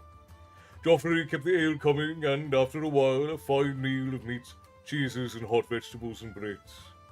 Talk ran to the mundane as Geoffrey repeated stories told by travellers while they ate, and Laurie said, "Things are quiet this night, Joffrey." Joffrey said, "Yes, besides yourselves, I've only one other guest." He indicated a man sitting in the corner furthest from them, and all turned in surprise for a moment. Arutha motioned for the others to resume their meal. All wondered how they had failed to notice him there all this time. The stranger seemed indifferent to the newcomers. He was a plain-looking fellow of middle years, with nothing remarkable about him in either manner or dress. He wore a heavy brown cloak that hid any chain or leather armor he might be wearing. A shield rested against the table, its blazon masked by a plain leather cover. Arutha became curious, for only a disinherited man, or one on some holy quest, would choose to disguise his blazon among honest men. Arutha added silently. He asked Joffrey, "Who is he?" "I don't know. Name's Crow. Been here for 2 days. Coming just after the dwarves left. Quiet sort. Keeps to himself. But he pays his bill and makes no trouble." Joffrey began clearing the table. When the innkeeper had gone to the kitchen, Jimmy leaned across the table as if to reach for something in a pack on the other side and said quietly, "He's good. He makes no show, but he's straining to hear our conversation. Guard your words. I'll keep an eye on our friend over there." When Joffrey returned, he said, "Where are you bound, Laurie?" Arutha answered, "Tesog." Jimmy thought he noticed a flicker of interest in the sole occupant of the other table, but couldn't be sure. The man seemed intent upon his meal. Joffrey clapped Laurie on the shoulder. "Not going back to see your family, are you?" Laurie shook his head. No, not really. Too many years, too many differences. All save Baru and Nocklia knew Laurie had been disowned by his father. As a boy, Laurie had proved an indifferent farmer. being more interested in daydreams and so. With so many mouths to feed, his father had tossed him out on his own at age 13. The innkeeper said, Your father came through here almost 3 years back now. Just before the end of the war, he and some other farmers were caravanning grain down to Lumut for the army. He studied Laurie's face. He spoke of you. A strange expression crossed the former minstrel's face, one unreadable to most around the table. I mentioned that it had been years since you came by, and he said, Well, then ain't we the lucky ones? That word this layabout hasn't pestered me in years either. Then Laurie erupted in laughter and Roll joined in. That's my father. I hope the old sword is still well. I expect, answered Joffrey. He and your brothers seem to be doing fine. If I can, I'll send word you were through. Last any of us heard of you, you were off somewhere with the army. And that was 5 or 6 years back. From where have you come?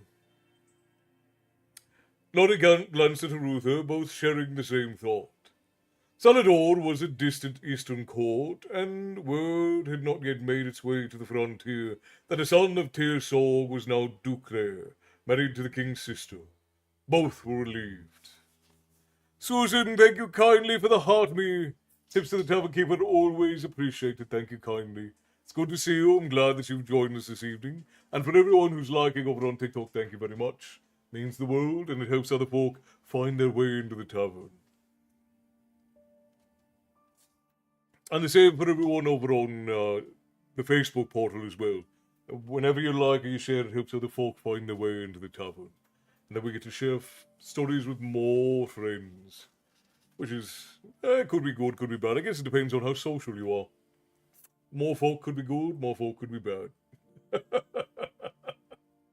Alright, where was I?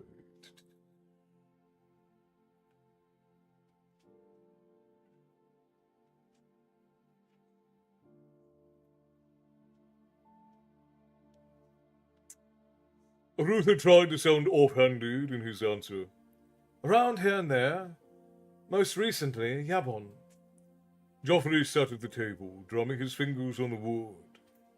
He said, Might do well to wait for Ambrose to pass here. He'll be bound for Tiersorg, and I'm sure he could use a few more guards. And these roads are better travelled in large companies. Laurie said, Troubles? Joffrey said, In the forest, always. But more so of late. For weeks now, we've had stories of goblins and brigands troubling travellers. It's nothing new, but there seemed to be more of that going on than usual. Something odd is that the goblins and bandits almost always are reported to be travelling northward. He lapsed into silence for a moment. Something dwarves said when they first arrived. It was strange. Laurie feigned amused uninterest. Well, dwarves tend to the strange. This was unusually so, Laurie. The dwarves claimed that they crossed some of the Dark Brothers, and being dwarves proceeded to have a bash at them. They claimed they were chasing the Dark Brothers when they killed one, or at least should have. Then this one creature wouldn't have the decency to die. The dwarves avowed. And maybe these youngsters ought to pull a simple innkeeper's leg, but they said they hit this brother with an axe, damn near split his head in two, but the thing just sort of pushes the halves together and runs off after its companions. Shocked, the dwarves so fierce they stopped in their tracks and forgot they'd chased after. That's the other thing, the dwarves said. They've never met a band of Dark Brothers so intent on running away. Like they had to get somewhere and they couldn't take the time to fight. They're a mean lot, as a rule, and they don't like the dwarves a little more than they don't like everybody else. Joffrey smiled and winked.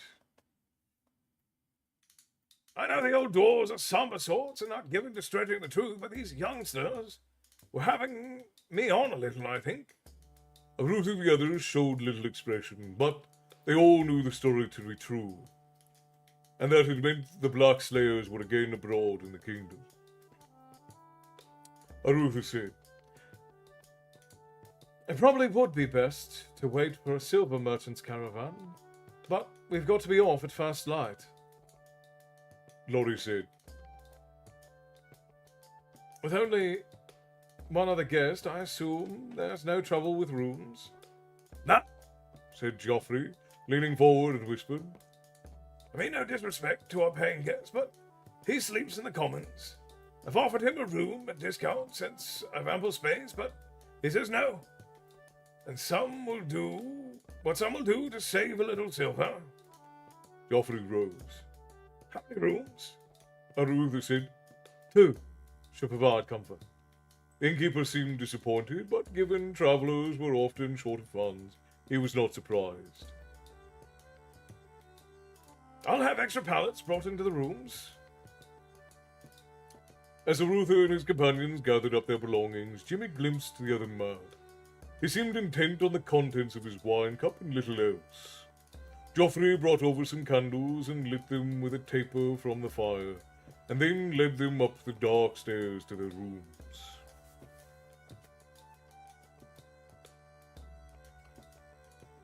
Something woke Jimmy. The former thief's senses were more attuned to changes in the night than were his companions. He and Locklear were bunking with Rold and Lorry. Arutha, Martin, and Baru slept across the narrow hole in a room more over the common room. And as the soft sound had awakened him came from outside, Jimmy was certain it hadn't roused the former huntmaster of Crydy, or the Hill Man. The young squire of the prince's court strained his hearing to its limits. Again came a sound in the night, a faint rustling. He quietly got up from his pallet on the floor next to Locklear's, passing the sleeping forms of Rold and Lorry. He peered out the window between the beds. In the darkness, he caught a glimpse of movement, as if something or someone had just moved behind the bar. Jimmy wondered if he would wake the others but thought it would be foolish to raise the alarm over nothing. He gathered up his own sword and quietly left the room. His bare feet made no sound as he moved towards the stairs. At the landing atop the stairs, another window opened on the front of the inn. Jimmy peeked through, and in the gloom saw figures moving near the trees across the road. He counted it unlikely that anyone skulking out in the night was up to honest undertakings. Jimmy hurried down the stairs and found the door unbolted. He puzzled at that, for he was near certain it had been bolted when they retired. Then Jimmy remembered the inn's other guest. He spun about and saw the man was gone. Jimmy moved to a window, pulling aside the peep slide in the shutters, and saw nothing. Silently, he let himself out the door and dodged along the front of the building, trusting the gloom of the night to mask him. He hurried to the place he had just seen movement. Jimmy's ability to walk quietly was hampered by having to negotiate the forest at night. While he had gained a little comfort in these environs from his journey with Arutha to Moray Lane, he was still a city boy. He was forced to move slowly, and then he heard voices. Cautiously, he approached the source of the conversation and saw a faint light. He could begin to understand scraps of what was said. Then he suddenly could see half a dozen figures in a tiny clearing. The man in the brown cloak with a covered shield was speaking with the black armor figure. Jimmy sucked in a chestful of air to calm himself down. It was a black slayer. 4 other Moradales stood quietly off to one side. 3 in the grey cloaks of the forest clans, and 1 in the trousers and vest of the mountain clans. The man in brown was speaking. "Nothing, I say. Bravos, they look of him. But a minstrel, but—" The black slayers interrupted him. His voice was deep and seemed to come from distance, echoing in an odd breathiness. The voice said disquietingly, somehow familiar to Jimmy, "You are not paid to think, human. You are paid to serve." He punctuated that remark with jabbing a finger to the chest. See that I remain pleased with your work, and we shall continue this relationship. Displease me, suffer the consequences. The brown-cloaked fellow looked the sort not easily frightened, tough fighting man, but he only nodded. Jimmy understood, for the Black Slayers were worthy of fear. Mamandamis's minions, even when dead, served him.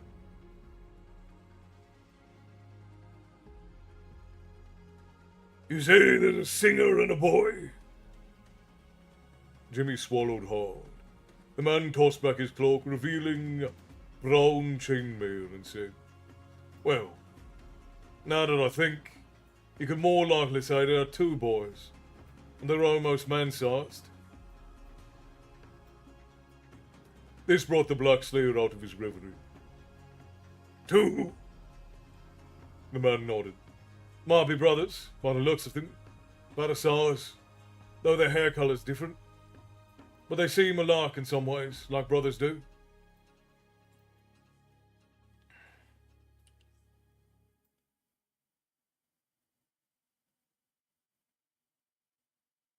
Morlane.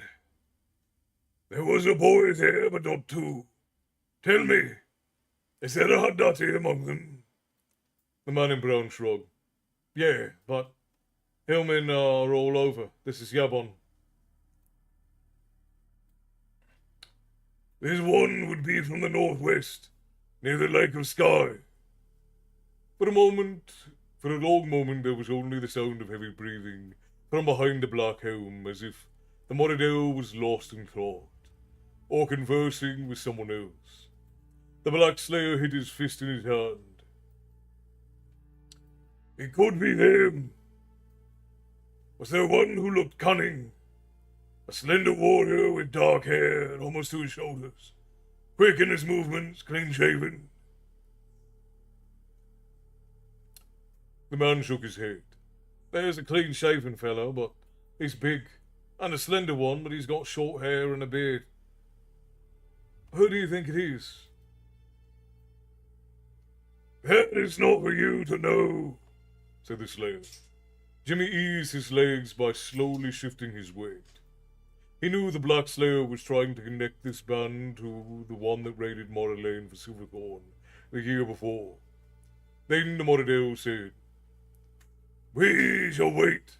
News reached us 2 days ago. The Lord of the West is dead, but I am not foolish enough to count a man dead until I hold his heart in my hand. It may be nothing, had an elf been with him. I would burn it into the ground tonight, but I cannot be sure. Still remain alert. It could be his companions returning to do mischief, to avenge him.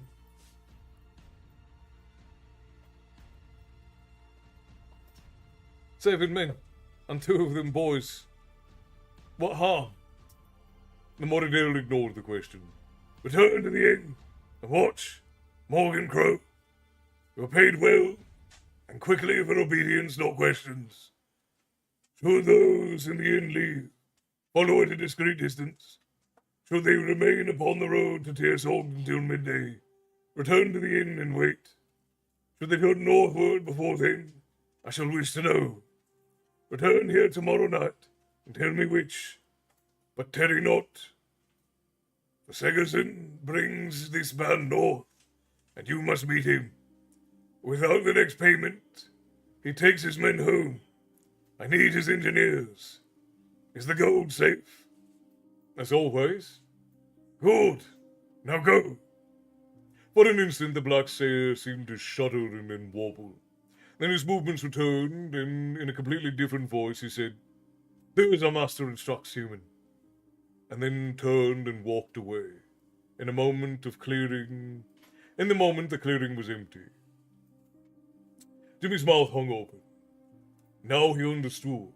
He had heard that first voice before, in the palace where the undead Moradel had tried to kill Arutha, and again in the basement of the House of Willows, when they had destroyed the Nighthawks in Krondor. The man called Morgan Crow had been speaking not to the Black Slayer, but rather through him. And Jimmy had no doubt to whom, Mamandamus. Jimmy's astonishment had caused him to hesitate, and suddenly he knew he could not return to the inn before Crow. Already the man had quit the clearing, taking Lantern with him. In the dark, Jimmy had to move slowly. By the time he reached the clearing near the road, Jimmy caught a glimpse of the red glow from the hearth in the common room. As Crow closed the door to the inn, he could hear the bolt driven home. Hurrying silently along the edge of the clearing, Jimmy waited until he was opposite the window to his room. Then he hurried across and was quickly up the wall, the rough surface providing ample hand and footholds. From inside his tunic he retrieved twine and a hook, and quickly fished open the simple bar locking the window. He pulled it open and stepped through. 2 sword points poked him in the chest, and he halted. Laurie and Roll both lowered their weapons when they saw who it was. Locklear had his sword out and guarded the door. What's this? Looking for a new way to die? Have your friends run you through? Asked Roll. What's that you've got there? Laurie pointed at the hook and twine. I thought you'd left all that behind. Quietly, said the boy, putting up his thieving tools. In hushed tones he said, You've not been a minstrel for almost a year, but you still lugged that loot with you everywhere you go. Now listen, we got troubles. That fellow in the common room works for Mermandamus. Laurie and Roll exchanged glances. Laurie said, You'd better tell Arutha. Kayla, hello! Thank you for the hearted mustache. I appreciate you for that. Thank you kindly. Crystal, hello! And Tyson, hello! Welcome home.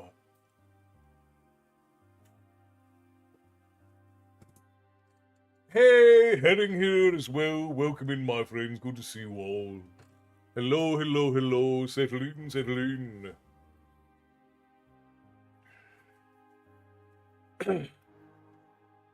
Arutha said, Well, we know that they've heard the news of my death, and we know Mermandamus isn't certain, despite the show in Krondor. All had come to Arutha's room, where they spoke quietly in the dark. Still, said Baru, it seems he's acting upon presumption. You are dead until proven otherwise, despite any doubts he may harbour. Laurie said, He can't sit on a Brotherhood alliance indefinitely. He has to move soon, or have everything fall apart around him. If we continue for another day toward Tirsol, then they'll leave us alone, said Jimmy. Yes, Whispered Roll. but there's still Sergeson. Who's he? Martin asked. Mercenary general. Answered Roll. But all sort. Doesn't have a large company. Never 100 men. Often fewer than 50. Mostly he employs experts. Miners, engineers, tacticians. He's got the best crew in the business. His specialty is bringing down walls or keeping them up, depending on who's doing the paying. I've seen him work. He helped Bronn cross Wraith in his border skirmish with Baron Lobramil when I was in Crossway's employ. I've heard of him too, said Arutha. He works from the Free Cities or Quag, so he doesn't have to deal with the kingdom's laws on mercenary service. What I want to know, though, is what Mermandamus needs with a corps of high-priced engineers. If he's working this far west, he must needs come through Tirsorg or Yabon, farther east, the border barons. But he's still on the other side of the mountains and won't need them for months, if he's going to siege. Maybe he wants to make sure no one else hires this Sergeson? Ventured Locklear. Maybe, said Laurie. But most likely he needs something Sergeson can provide. We must make sure he doesn't get it, said Arutha. Roald said. We go half a day to Tearsalk, then turn back. Arutha only nodded.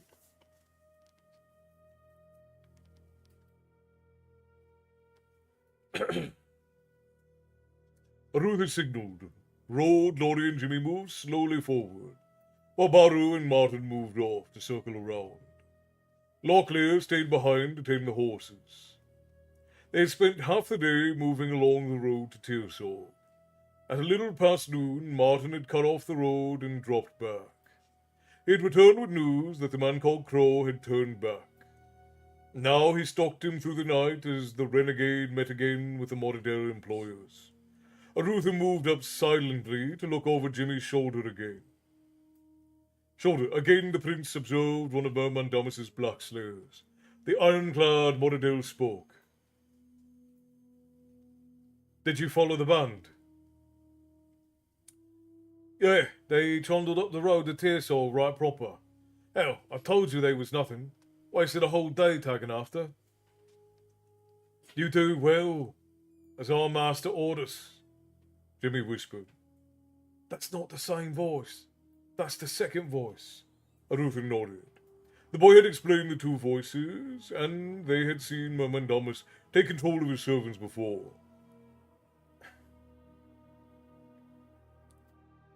God, the prince whispered back.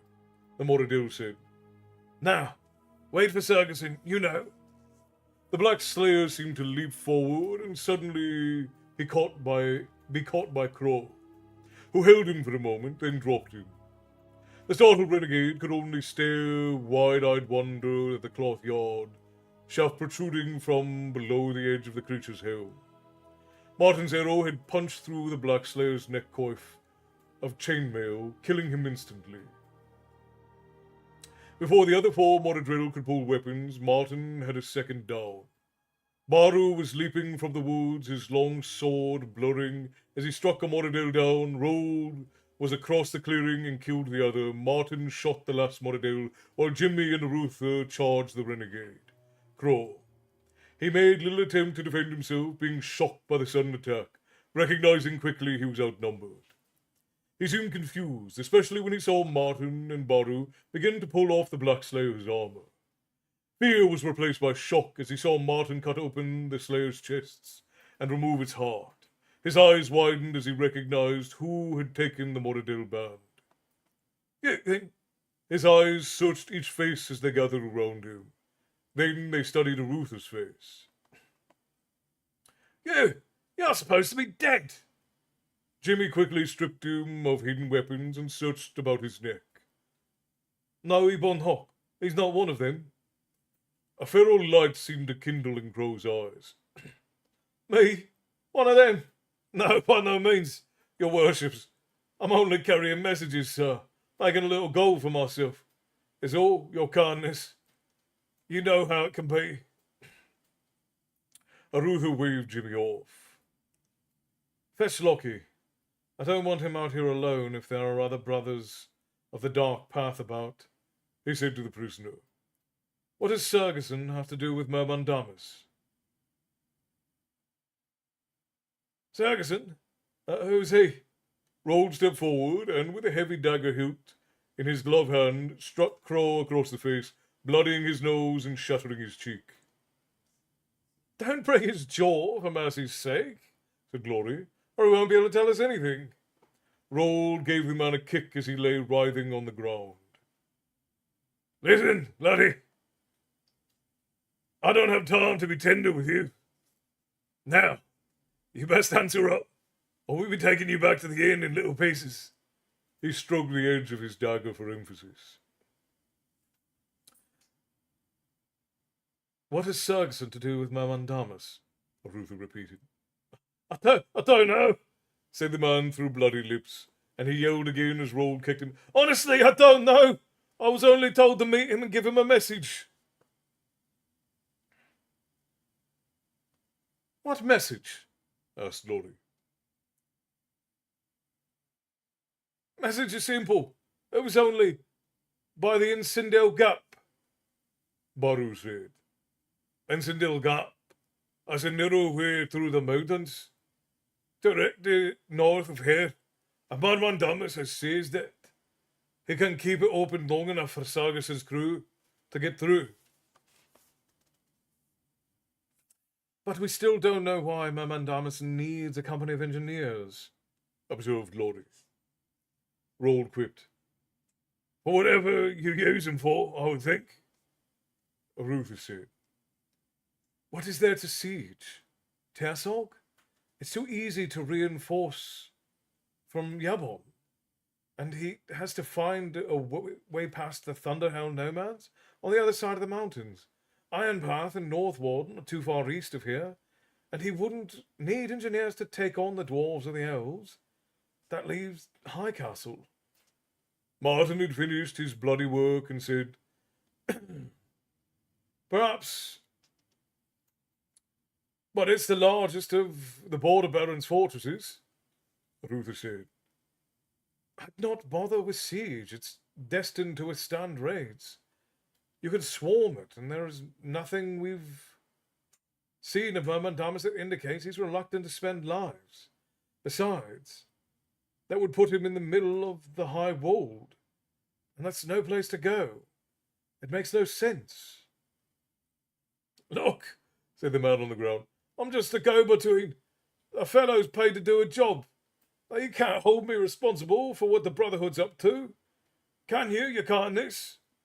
Jimmy returned with Locklear in tow. Martin said to Arutha, I don't think he knows anything else. A dark expression crossed Arutha's face. He knows who we are. Martin nodded. He does. Suddenly Crow's face drained of colour. You can rely on me. I'll keep my gob shut, your highness. You don't have to give me anything. Just let me go and I'll light out of these parts, honestly. Locklear glanced about at his grim-looking companions, comprehension escaping him.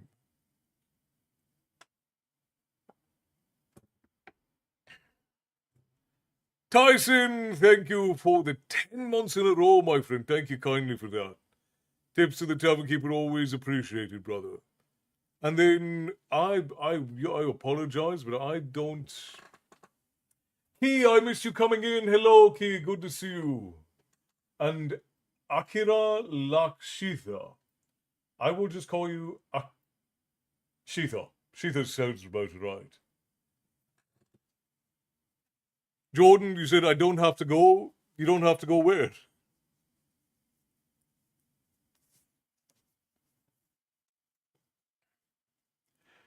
I was reading a book about immortal dogs the other day. It was impossible to put down.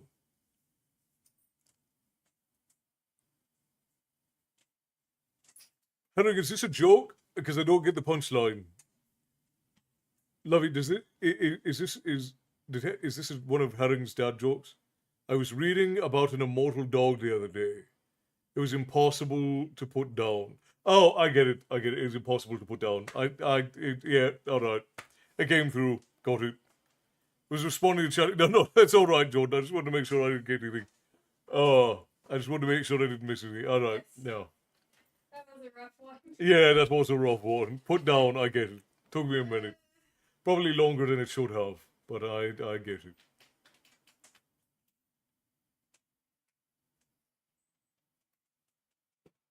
Obviously, they are aware of your dark humor. Apparently, yes. Just occurred to me that I've been officially coming to the tavern for over a year now. Hell yeah! You've had your tavern anniversary then, Crystal. We've actually had quite a few of those today, which is interesting.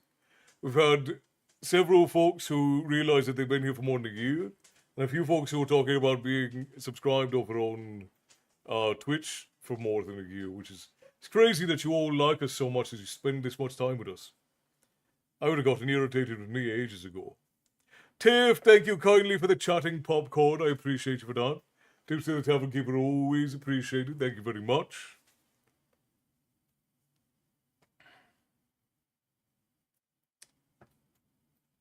Longer than it deserved. I agree with you, Bear. I agree with you. Are we on ads already again? Good lord. I suppose that makes sense. I've been reading for about an hour. All right. Well, then we'll take a quick. Yeah, I'll finish this up. So we'll snooze one, and then we'll finish this section, and then we'll run the ads, and we'll take like a 5 minute reprieve to chat with everybody. I'm ever so grateful to have stumbled through the portals, and again, like, I'm glad that you guys still enjoy all of the things the lady and I do. The wind kicked me out, but I'm back now. My timing is impeccable. It is impeccable, Gunnar. It is impeccable. So we're going. I'm going to read a little bit more. I got about another page to do, and then we'll run ads on Twitch at the after I finish this little section here. Then I think we have like 10 pages left, maybe 13. Let's see.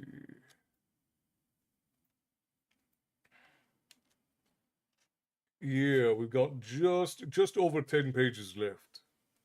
So we should be able to knock that out in the next 30, 45 minutes, somewhere in there. Elsie and I have been right here cheering you on ever since you began your marathon reading last year. That is true, Esther. Yes, you have. It's insane how long tavern patrons keep coming back. And I appreciate it. It's a pleasure to be your guys' storyteller. Coming up on 2 years as a regular. Yes, you are, Tyson. That's true. Best part of my week is the time I spend here in the tavern. You flatter me, Bear. Best time of my week is when I get to see your beautiful face. Although I rarely get to see your beautiful face. I see your name, Old King Bear. All right. Let's get through this section so we can run those to make the Twitch overlords happy. Arutha noticed and nodded slightly to Jimmy. The older youth roughly grabbed Lockyer by the upper arm and propelled him away. What? Said the young squire. Short distance away, Jimmy halted. Wait. What? Said the boy, confusion apparent upon his face. For them to do what they have to do. To do what? Insisted Locklear. To kill the renegade. Locklear looked sick. Jimmy's tone became short. Look, Lockie, this is war, and people are killed. And that crow is among the least of those who are going to die. Locklear couldn't believe the harsh expression he was seeing on Jimmy's face. For over a year he had seen the rogue, the scoundrel, the charmer, but now he was seeing someone he had never expected to encounter. The cold and ruthless veteran of life. A young man who had killed and who would kill again. That man must die, said Jimmy flatly. He knows who Ruth is. And do you think for a minute the prince's life is worth spit if Crow gets loose? Locklear appeared shaken, his face pale. He slowly closed his eyes. Couldn't we... What? Demanded Jimmy savagely. Wait for a patrol of militia to pass, so we can turn him over for trial and Tearsall. Pop in to give testimony. Tie him up for a few months. Look, if it helps, just keep in mind that Crow's an outlaw and a traitor, and that Ruther is dispensing hard justice. But any way you look at it, there's no choice. Locklear's mind seemed to spin. Then a strangled cry came from the clearing, and the boy winced. His confusion seemed to vanish, and he only nodded. Jimmy placed his hand upon his friend's shoulder and squeezed tightly. Suddenly he knew Locklear would never seem quite so young again. They had returned to the inn and waited. To the delight of the somewhat perplexed Joffrey, after 3 days a stranger appeared and approached Rold, who had taken to occupying the spot formerly used by Crow. The stranger had spoken briefly and then left in a rage, as Rold had told him to. The contract between Myrmandamus and Sergeson was cancelled. Martin had mentioned to Joffrey that a famous and wanted general of mercenaries might be camped in that area, and he was sure there would be a reward to any who let the local militia know where to find him. They had left the next day, heading northward. As they had ridden out of sight of the inn, Jimmy had remarked, Joffrey's in for a pleasant surprise. Arutha had asked. Why? Well, Crow never paid for his last 2 days' bill, so Joffrey took his shield and his security against the debt. Roald laughed along with Jimmy. You mean one of these days he's going to look under that covering? When everyone looked confused except Roald, Jimmy said, "It's gold." That's why Crow had so much trouble lugging it around, but never left it behind, added Roald. And why you buried everything, save what Baru's using, but brought that back with you? Said Martin. It's the payment for servicing. No one would bother a disinherited fighter with 2 coppers to rub together, now would they? Said Jimmy as everyone laughed. Seems proper, Joffrey should get it. Heaven knows where we're going. We can't use it. The laughter died away. Arutha motioned. Oh, okay. Well, so then we're going to stop. We're going to pause for a second, and we're going to run the ads over on Twitch so that our Twitch friends don't get left behind in the story. Oh, I tell you, I'm too old to be sitting. I'm going to be up walking around.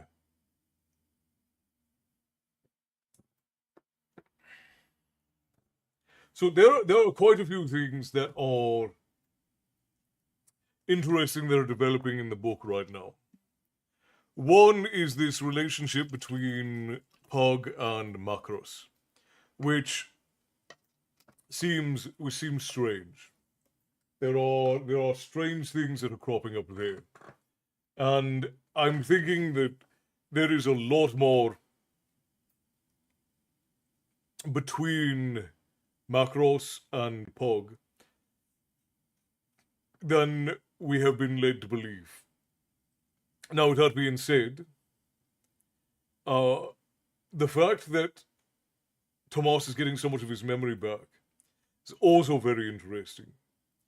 And now we've got Merman Damas trying to hire engineers, wall breachers, for what? What's the purpose? What's the reason?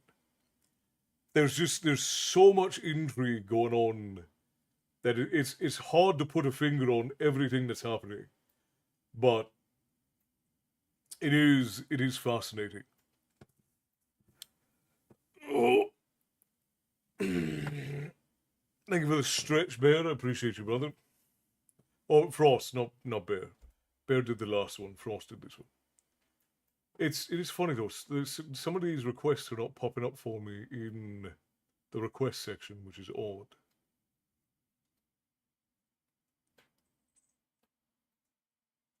Yeah, they're showing up in the chat, but they're not popping up in the request section. Oh, very, very strange. Now, what I'm curious about is... Yeah, see, okay, see, that one showed up. Thank you, Tyson. I appreciate you, brother. Cheers.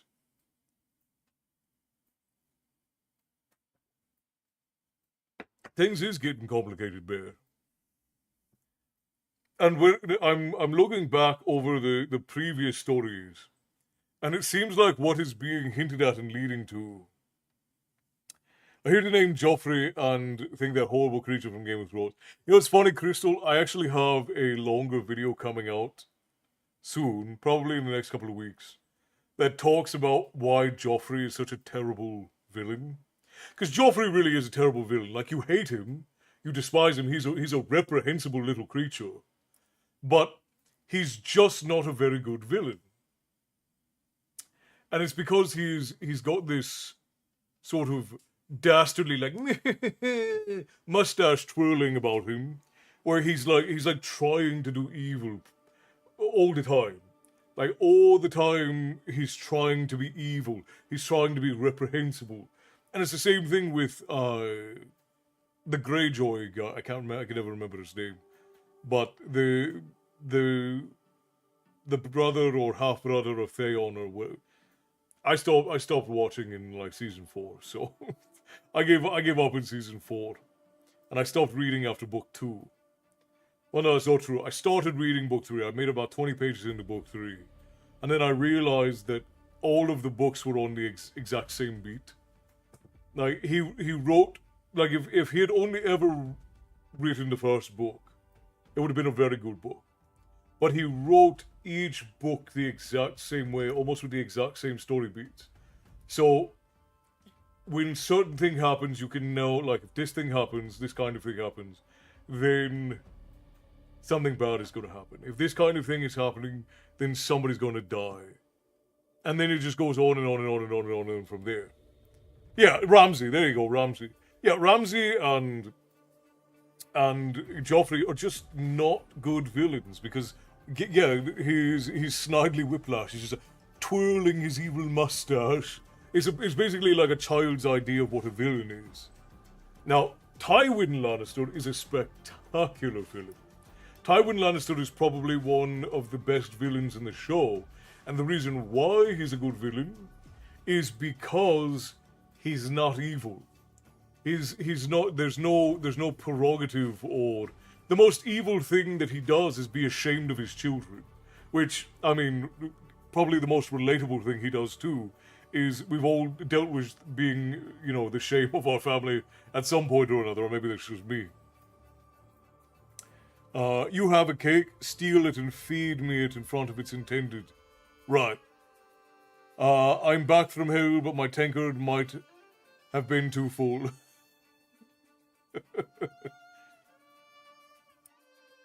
Yeah, a villain is the hero of their own story.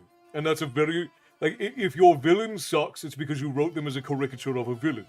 And most villains suck. Most villains are terrible. Chris is 100% agree. Yeah. And it's... I would say probably 95% of villains written today are absolutely terrible villains.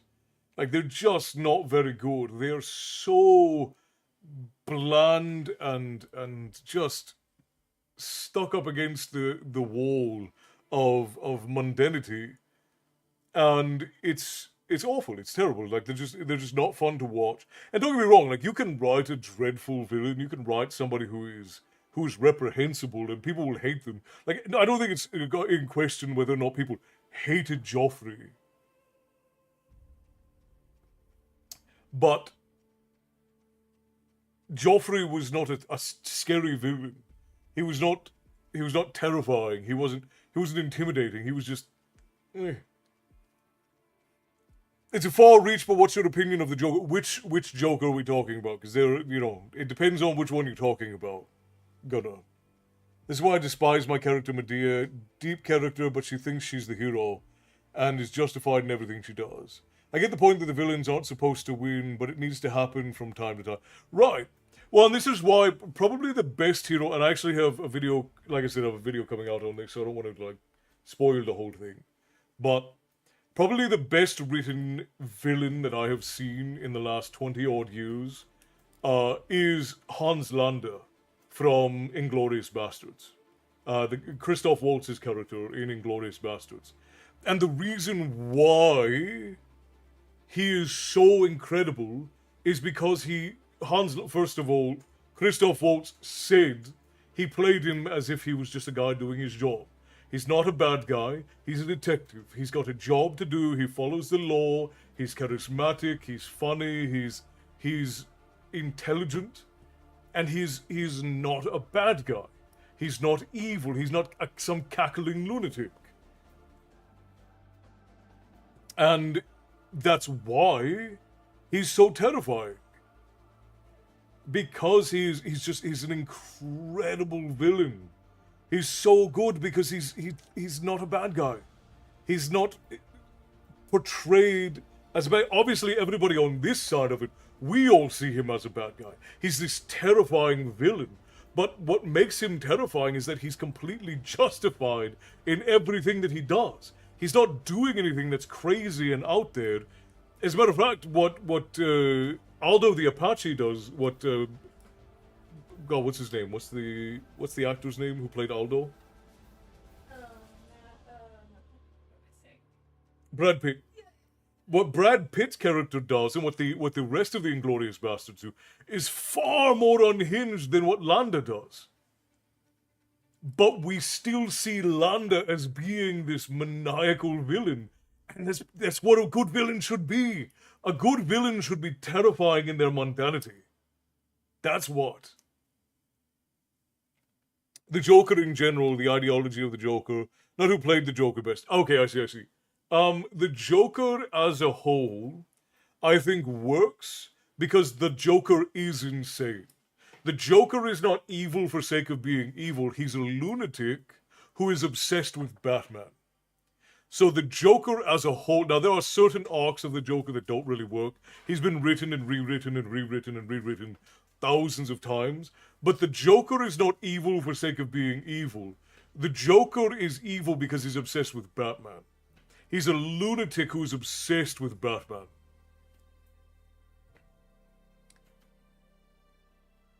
Worst villainess, High Kanath Bucket, aka Patricia Routledge. I don't think I know that one, Rick. Do you know that one, Lovey? What is it? I don't even know the HYACYNATH Bucket or Patricia Routledge. What is that from, Rick?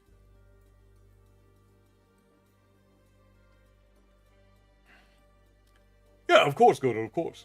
I like the Joker a lot as an archetype. Hyacinth. Well, that's not how you spell that. Yeah. Okay, alright. That's not how you spell It's a British comedy. Hyacinth is a dangerous brat bored of incest. Yeah.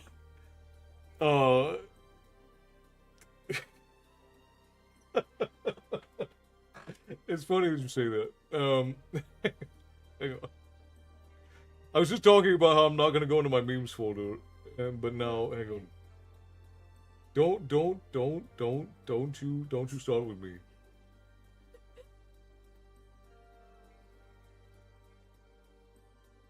Hang on. Because this one's actually very funny.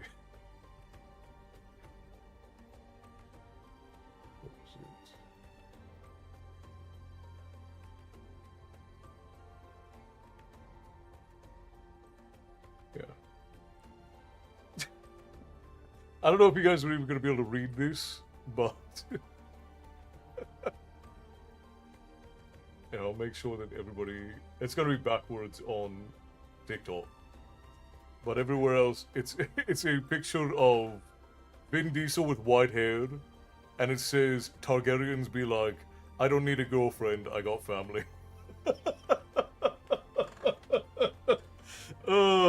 It's very good. It's very good. Oh, Hyacinth Bucket. Okay. A British show called Keeping Up Appearances. That one I am not familiar with. I have not watched a lot of British TV. When I was living in Ireland, I didn't have a television. I didn't even have a radio. That's gold. I thought you guys might like that.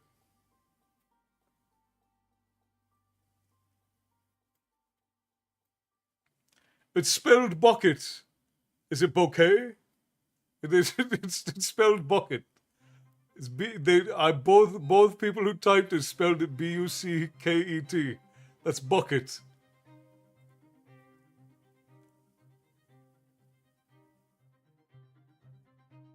You're not. No, what? Yeah.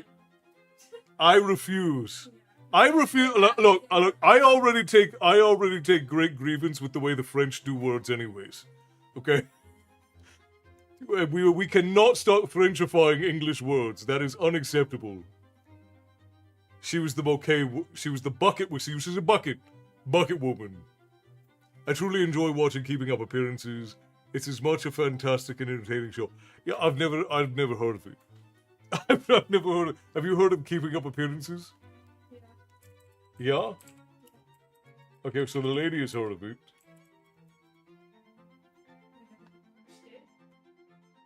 Oh, I have seen clips from this.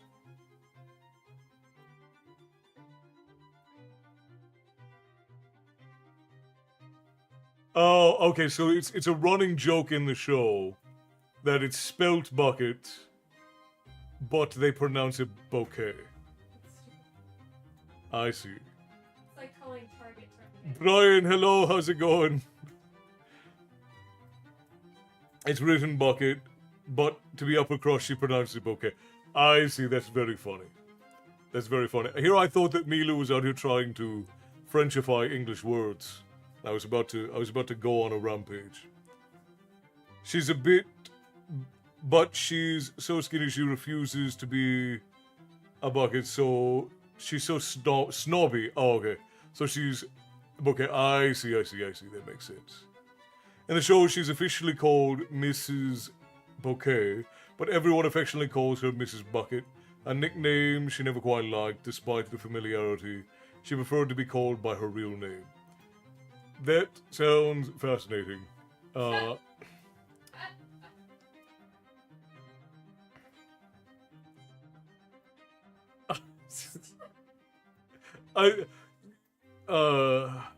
Hyacinth. Can't even pretend. I don't much care for British television, just in general. Like, I've known quite a few people who really liked, like, Call of the Midwife, and I hate the show because she plays the character to the nth degree. That's very funny. Why don't Lannisters ever do reverse cowgirl? Because you never turn your back on family. Oh, Thank you, Herring. I appreciate you for that one. I'm Richard. It's pronounced Dick. Yeah, absolutely, absolutely.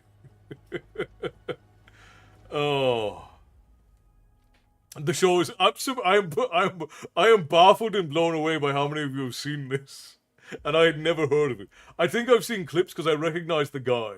I recognize the bald guy. But I don't think I've ever watched a single episode of this. But I didn't watch a lot of TV when I was young either. So, again, when I was living in Ireland, we didn't have TV, we didn't even have radio. And my parents also didn't have electricity when I moved to the US. So I didn't have electricity or television then. It wasn't until I was older and I was paying for my own things, and even then I didn't have television. I had Netflix. So this sounds like a replay of the towel pool and the tale of Piglet. Yeah, it's just two things that completely escaped my notice, I guess. I've seen older American stuff, like Andy Griffith, the Andy Griffith Show. By the way, if you've never watched the Andy Griffith Show, Andy Griffith is an amazing bit of family.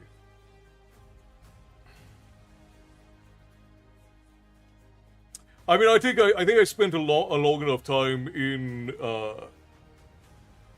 Northern England to get it. I think I understand. My grandfather had quite a few older English friends in the north of England, so I think I understand. Best British TV comedy show, The Young Ones. Never heard of that either.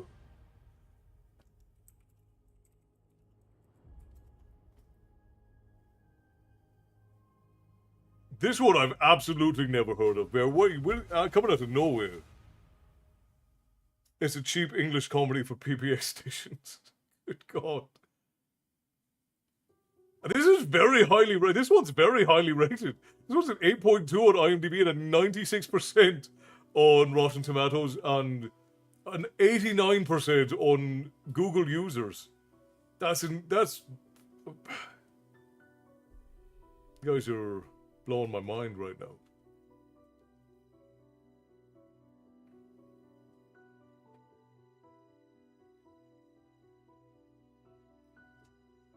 Oh, what's the Irish show about the priest, Craggy Island? I've never heard of that either. Maybe my grandfather was just protecting me from all of this by not exposing me to it. Oh, no, this one I have heard of. I've never watched it, but it's the one Father Ted, right? Yeah, I've heard of this one. I've never watched it, but I've heard of it. Yeah. Father Ted I've heard of. I've never watched it though.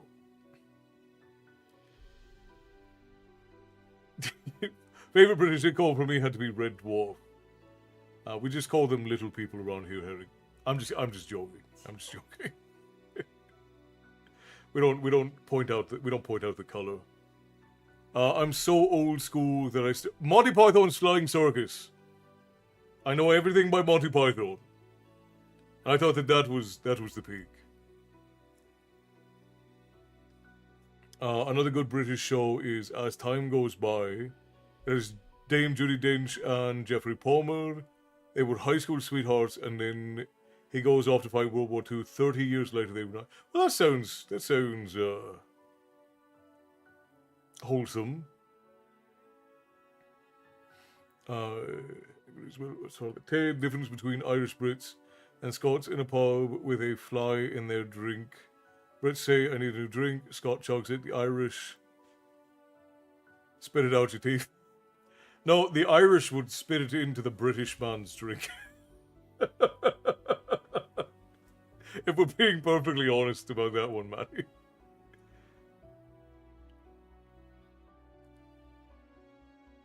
Paul the Midwife continues to capture audience hearts, soaring into popularity as it heads into its 14th season. Its enduring charm, compelling stories keep viewers hooked season after season. Yeah, Call of the Midwife was I did not enjoy that one. Why are you guys watching all of this British television? Stop encouraging them to make things. Stop it. So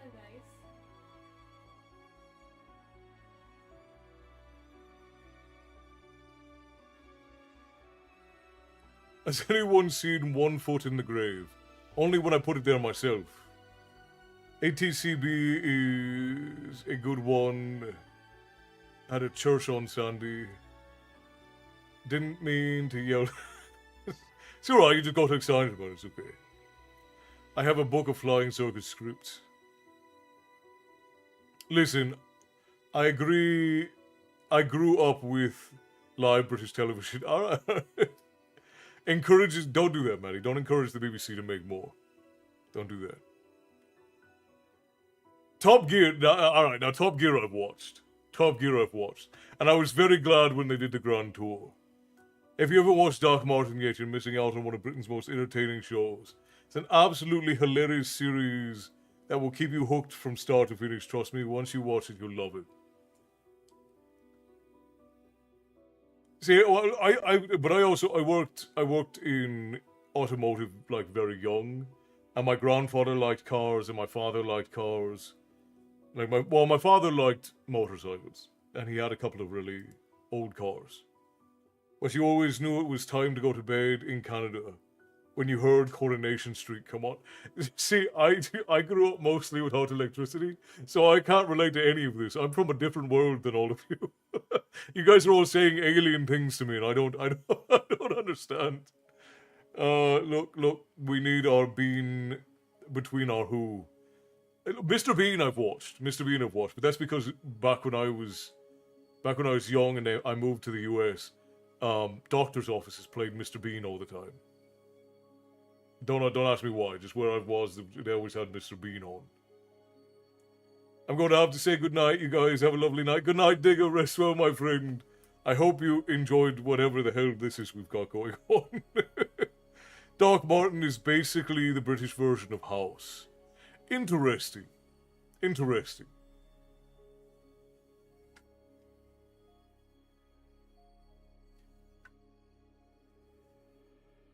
Wait, isn't the guy that plays House British?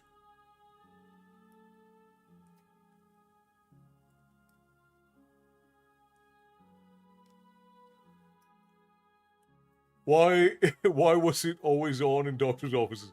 It still is. Okay, so that's not a purely me thing. I guess probably because it's mostly safe. Like, you know, you're not going to get anything wild out of a Mr. Bean movie or short. Yeah, Hugh Laurie. He isn't from Monty Python. Okay, so yeah. So they just took British House and made him regular House for America. I love Rowan Atkinson, but I can't stand Mr. Bean. Blackadder, on the other hand. Yeah, I like Rowan Atkinson. I think Rowan Atkinson is a spectacular actor and comedian. Mr. Bean always irritated me a little bit, but it's like, it's slapstick comedy, and it's not for everybody, right? Star Trek or Star Wars? I don't know. I like the Star Wars universe better, but I think Star Trek probably has a better track record of making good stuff. Neither one of them have made anything good recently. Like, I don't even watch anything that comes out from Star Wars or Star Trek anymore. It's just like nothing that comes. I can't even point that at Star Trek and Star Wars. I just don't watch really anything that comes out anymore. I don't even think it's necessarily the fandom matter. I know I'm not talking about like you could not like the fandom. That's fine. It was all just facial expression. Yeah, that's true. That's true. Yeah, like I like a lot of the original Star Trek stuff. Probably everything like pre-2005. I like for Star Trek. And Star Wars, I liked the original Star Wars. I like a lot of the old comic books. I like some of the the Clone Wars cartoons and whatnot. Last good Star Trek was Voyager. I don't remember what the last one I watched was, but if I remember right, yes, Voyager was good. Yeah, well, I don't watch a lot of TV either, Esther, so that's why the lady and I are very selective about what we watch. Most of what we watch nowadays are Korean dramas and anime, because it's the only thing of any quality that's coming out these days.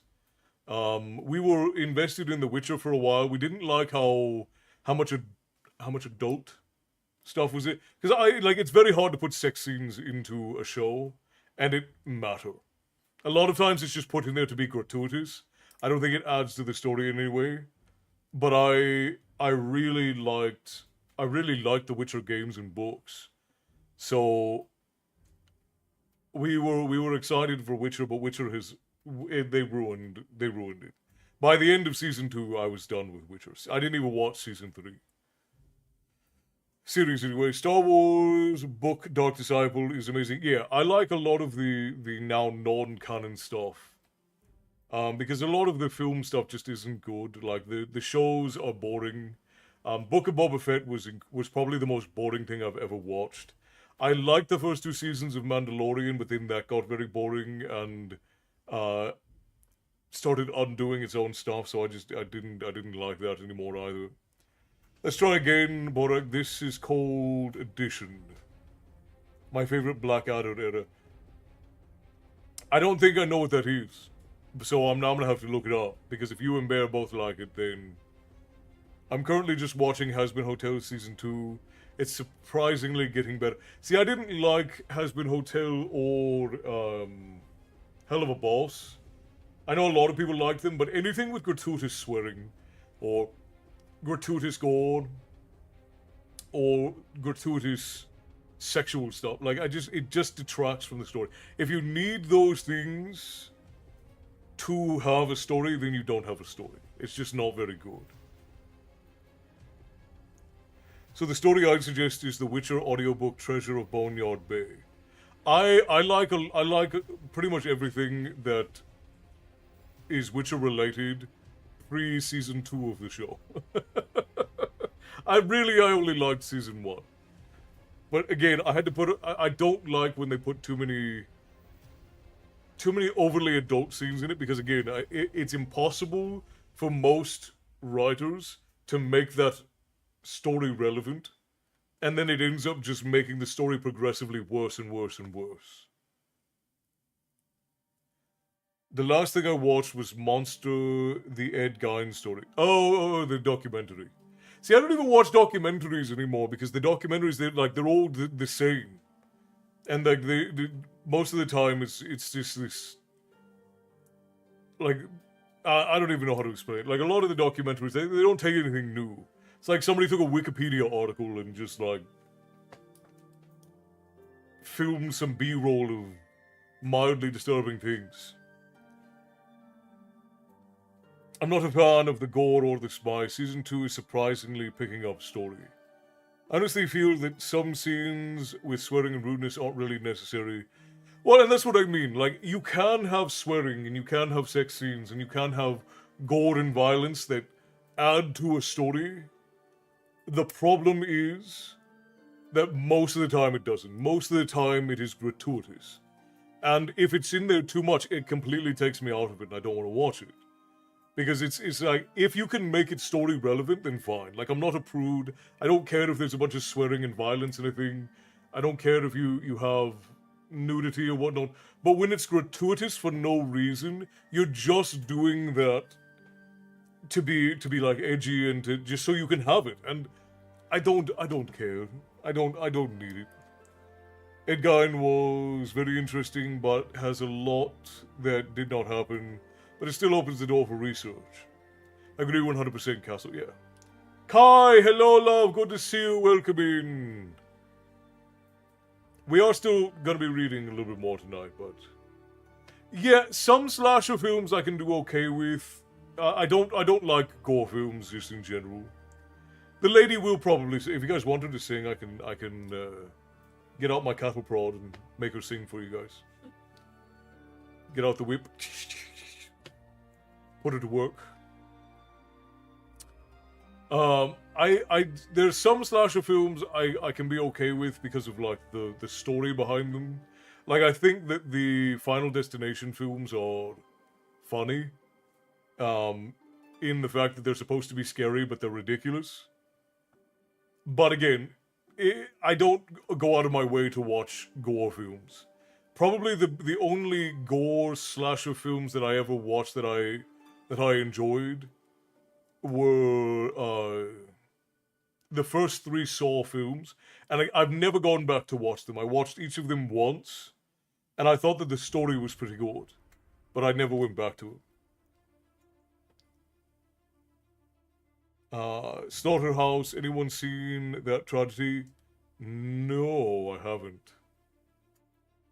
Has anybody seen Winnie the Pooh, Blood and Honey? Can't believe they did that to our boy. Soon as it entered open domain, somebody had to come in and do it.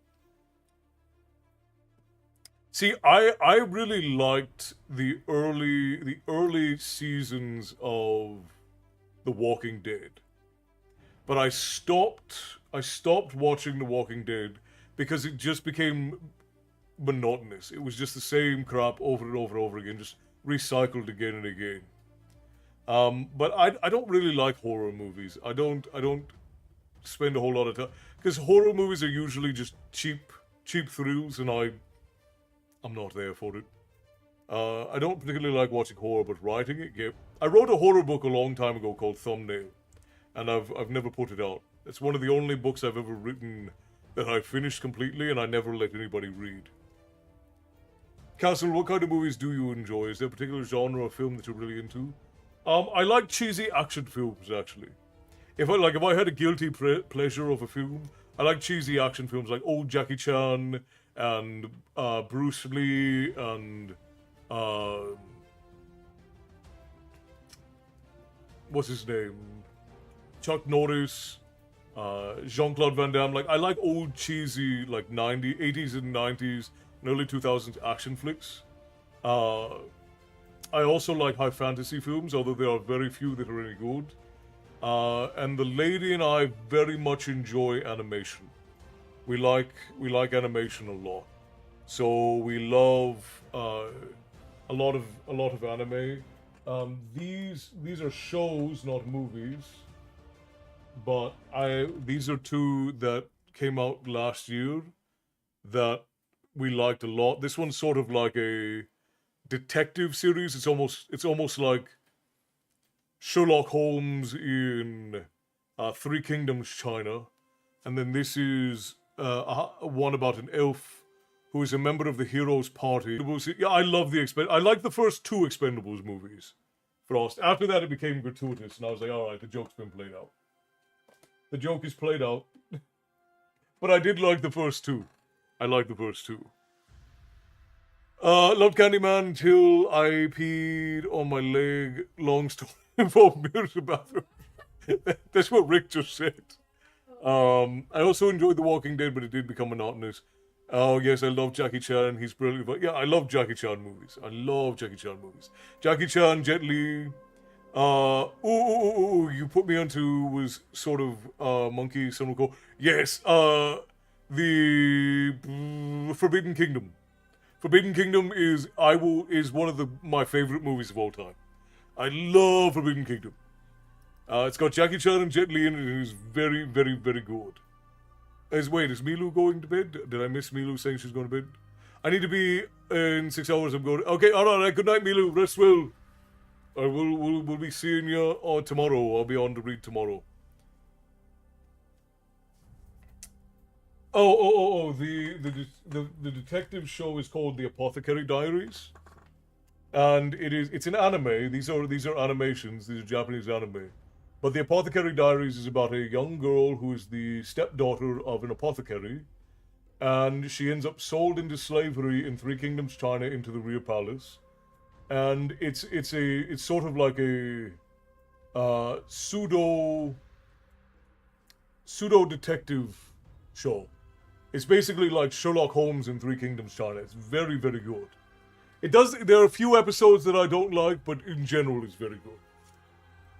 And then the lady and I watch a lot of Korean dramas, because those ones are wholesome and there's not a lot of actual drama in them. So we like that a lot.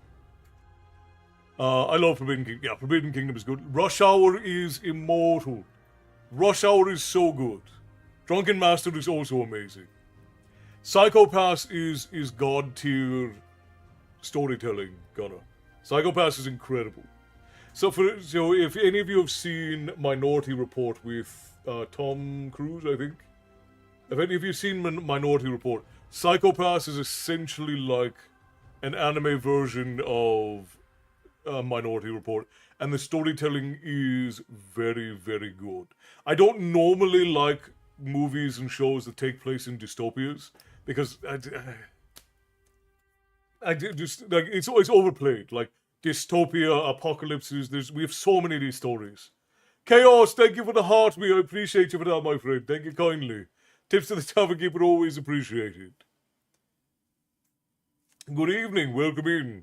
We're still reading, or at least I'm supposed to be. We got off on a bit of a tangent. We got 5 or 6 pages left to go. Yeah, the lady and I have really only watched Korean dramas or I should say Asian dramas, because some of them are from China, some of them are from Japan, some of them are from Korea, and animation in the last 2 years, because there just haven't been any good films or movies that have come out.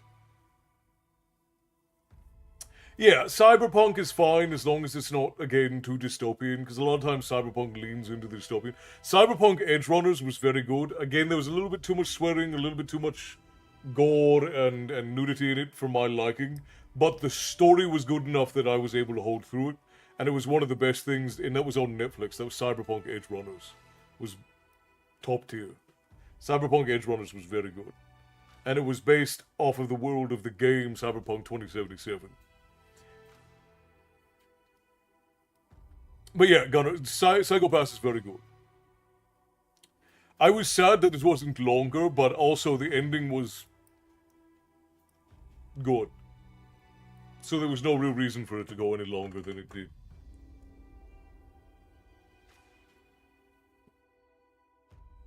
There are a lot of shows and books and movies that I will just give up on.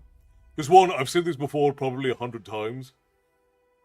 I don't like when authors or creators torture their characters. If your version of character growth and character arcs is torturing your characters, I don't care for it. I don't want to watch it. It's not good writing. It's lazy writing, and I just don't want anything to do with it. I don't watch or care for those kinds of shows and movies.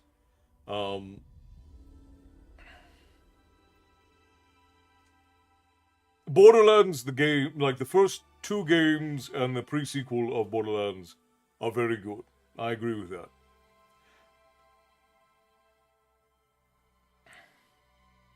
Alice in Borderlands is very good. Alice in Borderlands is very good. I don't normally like those apocalypse ones, but like the Death Ray style setup, I feel like has been played out. You know, the battle royale setup has really been played out. But Alice in Borderlands is actually a really good psychological thriller, and they keep the gore to a minimum. Like, you don't see most of the gore. So, I liked Alice in Borderlands. Nice call out there, Jordan. I haven't watched the anime of it, but the show version of it that is on Netflix is well worth a watch. Would brain control count as torture?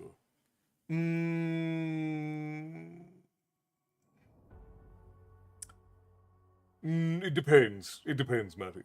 It surprises me you like Apothecary Diaries. Definitely good, just didn't expect it. You would be surprised about the things that I enjoy, Kevin, because for me, it's all about story. The Lady and I, one of our favorite Korean dramas to rewatch is called A Business Proposal. And I know, looking at me, you wouldn't assume that Business Proposal, it's on Netflix, it's very adorable. Alice in Borderland is a movie, no, it's a show on Netflix, Esther. But there is a Korean drama called A Business Proposal, and it is about a research scientist and the president of a company, a food company, who end up in a romance together, and it's adorable. The story is very good. There's not an unnecessary amount of drama in it. Yeah, Alice in Borderlands is it's one of the lesser known, like, it's not super well known, but if you have Netflix or you know someone who has Netflix, you can watch it through Netflix. I don't know if it's region locked. You should be able to watch it in Australia.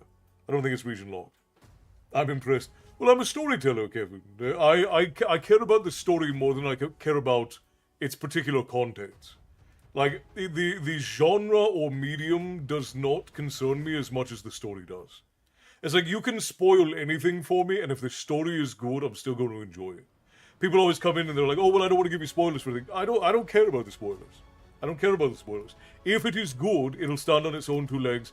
If I know the end, and the journey to get to the end is good, I'm still going to enjoy it. If it relies on me being surprised at the end for it to be enjoyable, then the story wasn't good to begin with. That's my personal opinion, and that's my professional opinion, and I'm correct. I have Netflix and Prime. You can look it up then, Esther. You should be able to find Alice in Borderlands on Netflix. If you don't have it, you might have to use a VPN. If it might be region locked. But you should be able to get it. I don't see why you wouldn't. Molly, hello! Good to see you. Long time. Yeah, no, and I understand why a lot of people don't like spoilers. Like, I know a lot of people like to be surprised. They like the twists and the turns of things. I just don't care. I care more about the quality of the story than I do anything else. For me, it's like the whole film is like eating a meal and then paying for it. If the meal is garbage and then the twist at the end is that it was good priced, then yeah, sure, that's nice. But if the meal is really good and then the surprise at the end is that the meal was very expensive, then, you know, the twist doesn't do anything to improve the meal. But if the meal is very good and it's appropriately priced, there's nothing in there. You could tell me everything about that meal that I just had. I just looked it up. Yes, Alice in Borderlands is on Australian Netflix. Hell yeah, Bear. Thank you. I appreciate that. Hi, it's great to see you. It's great to see you too, Molly. I'm glad that you dropped in. We have another like 5 or 6 pages of reading to do, but we've been waffling about movies and TV and whatnot. Another one that might surprise you, Kevin, is the lady and I have a deep, deep abiding love for Over the Garden Wall. We actually did a watch party for this a while back. Yes, if the book or any other media can be consumed a second time with no loss of enjoyment, then it's good. Even if the grammar sucks, the punctuation is questionable, and the spelling is... Yeah, absolutely, Key. Absolutely. I agree with that 100%. Weird vibe, good film, Six String Samurai. The director is Japanese guy. Enjoy your dragon meat there. Rick, thank you for the bits. I appreciate you. Is a Japanese guy whose teacher was a famous martial arts director. See, I love stuff like that too. I like martial arts movies because like they were some of the first movies I got to watch when I was younger. So like Bruce Lee, Jet Li, Jackie Chan, Jean-Claude Van Damme, Chuck Norris. I love all their old movies and shows. I'm a great bloke. You just ask me, I'll tell you. Hey, how do you feel about Bear? But yeah, this is technically a children's. No, it's not even technically. It is a children's cartoon, and it's made from a children's book. But the storytelling in this little 12-episode animation is amazing. It's wonderful. We did a watch party on it a while back, and it was very good. Very good. I recommend, I have a recommended documentary, The Invention and Rise of Heathen Slice of Pizza, narrated by the Fluffy. What words did you just type, Maddie? What incantation did you just make me say out loud?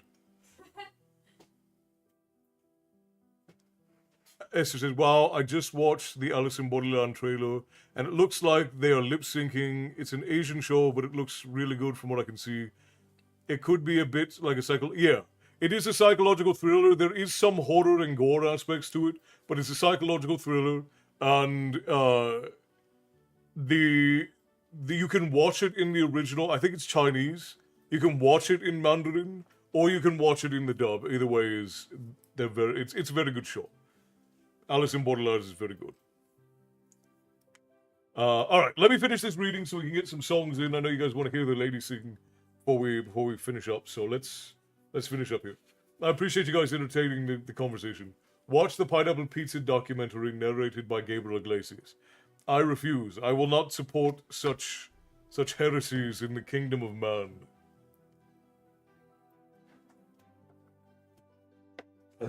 All right.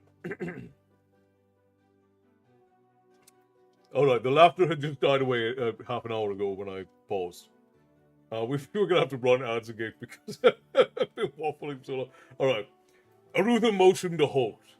They had been moving steadily northward from the inn for a week, twice staying in Hadati villages, where Baru is known. He'd been greeted with respect and honored, but somehow his killing of Marad had become known throughout the Hadati highlands.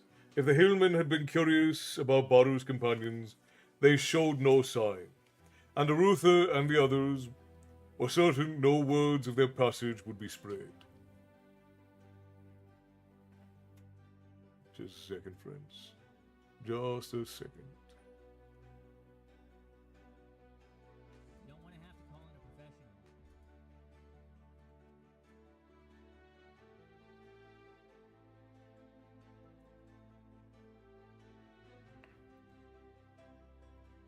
Yeah, Gabriel Iglesias, I believe is who he's talking about. I'm basically joshing. That's fine. I know. Just teasing you back. Looks like I know exactly what I'll be tuning into tonight. Thanks so much for the fantastic work. Of course, Esther. Always. You know, it's always my pleasure.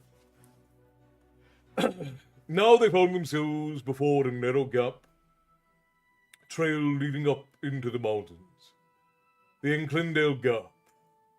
Baru, who rode next to Arutha, told him, "Here where we enter enemy territory. A Sergeant doesn't appear. Perhaps the Morriedale will withdraw their watch upon the pass, but it may be we ride right into their arms." Arutha nodded. Baru had tied his hair back behind his head and had wrapped his traditional swords in his plaid and hidden them in his bedroll. Now he wore Morgan Crow's sword at his side and the renegade's chainmail over his tunic. It was as if the Hadati had ceased to exist and another common mercenary had taken his place. That was their story. They would be simply another band of renegades flocking to Mermandamas's banner. And it was hoped that the story would withstand scrutiny, For days while travelling, they had discussed the problem of reaching Mermandamus. All had agreed that even should he suspect Arutha to still be alive, the last thing Mermandamus would expect would be for the Prince of Krondor to enlist in his army. Without further conversation, they moved out. Martin and Baru taking the lead, Arutha and Jimmy behind, Laurie and Locklear, then rode. The experienced mercenary kept a constant watch to the rear as they rode higher into the Inclindale Gap. For 2 days they rode upward until the trail turned to the northeast. It seemed to follow the rise of the mountain somewhat, though it still ran along the south face of the mountains. In some strange sense, they had yet to leave the kingdom.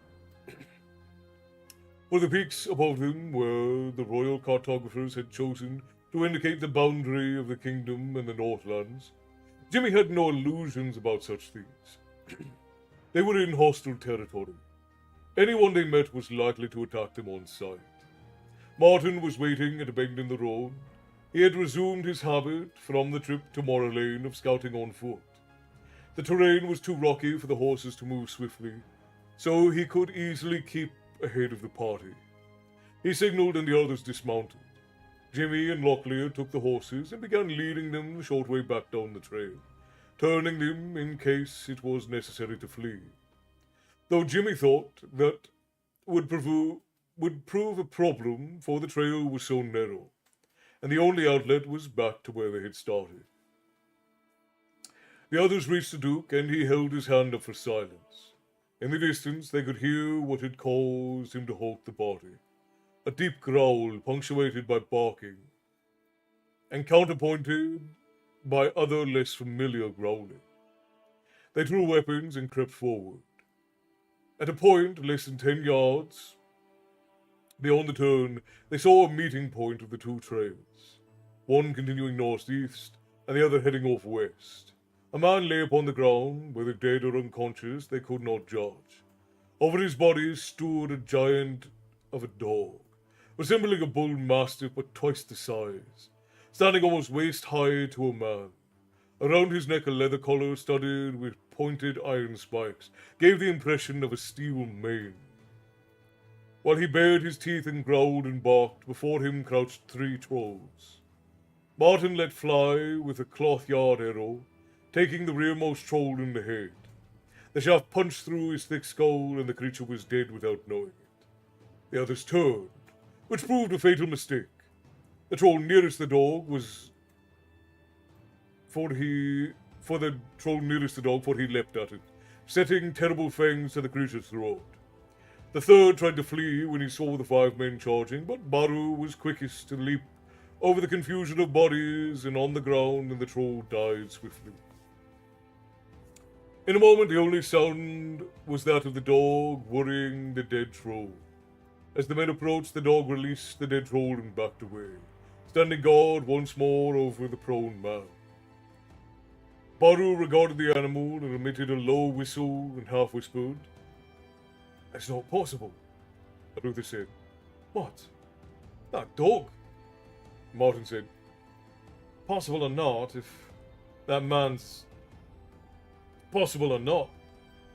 isn't dead already, he may die because this monster won't let us near it." Baru spoke in a strange-sounding word, and the dog's ears perked up. He turned his head slightly and ceased growling. Slowly, the dog moved forward, and then Baru was kneeling, scratching the animal behind the ear.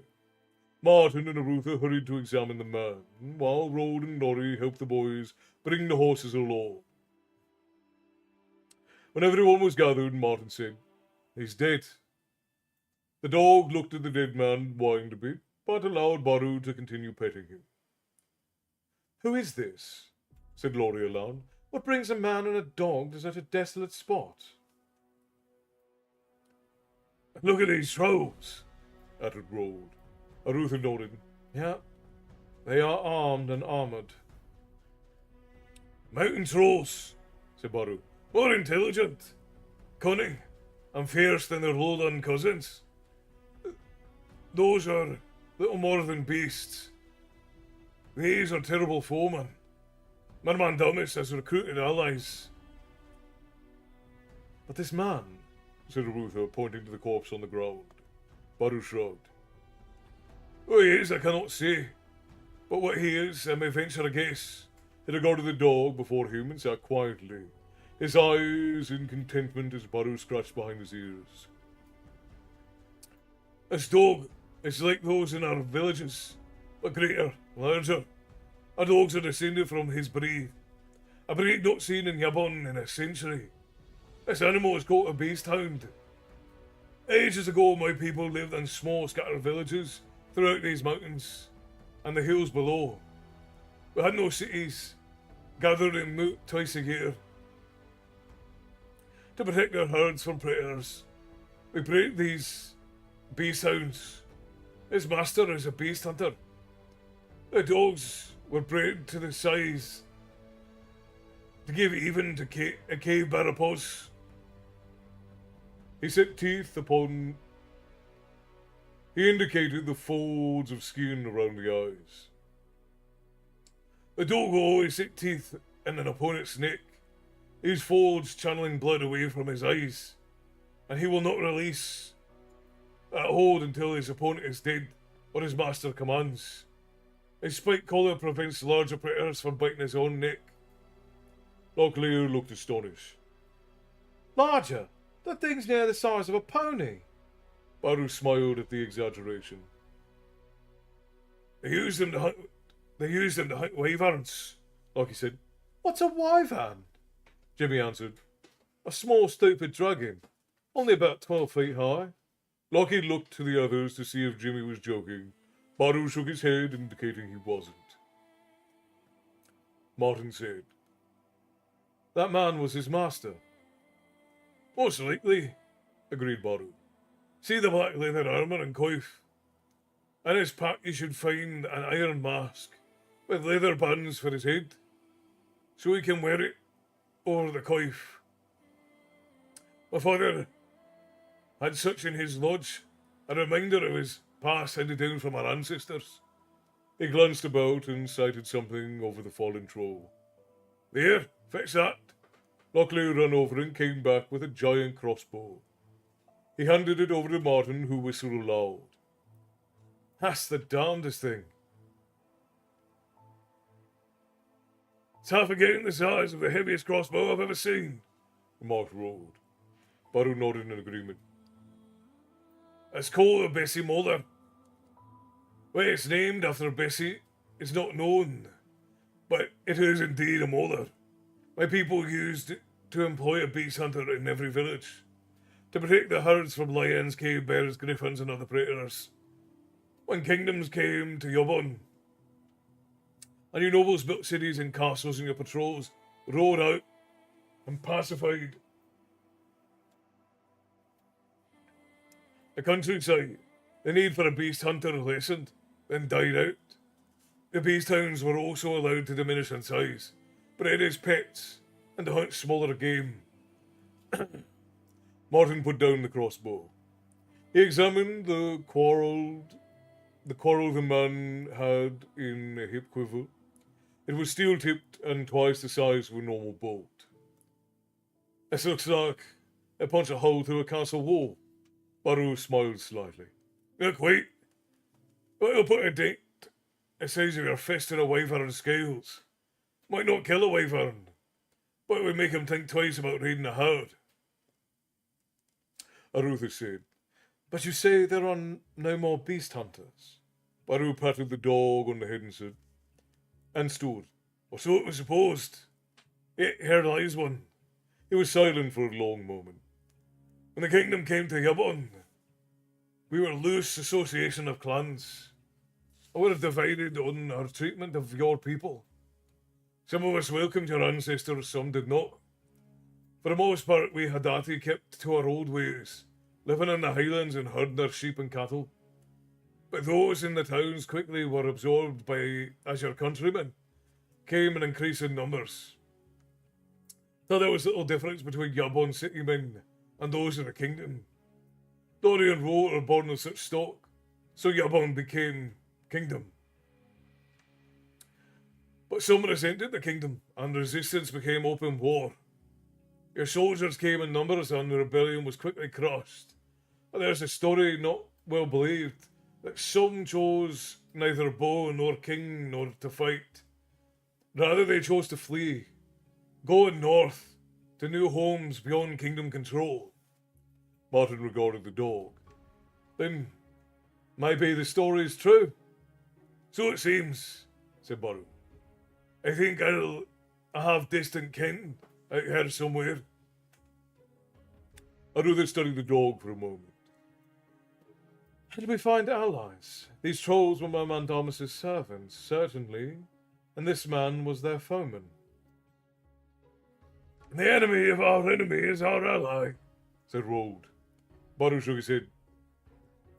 Remember, these people flamed the kingdom. They may have little love yet for you, Prince.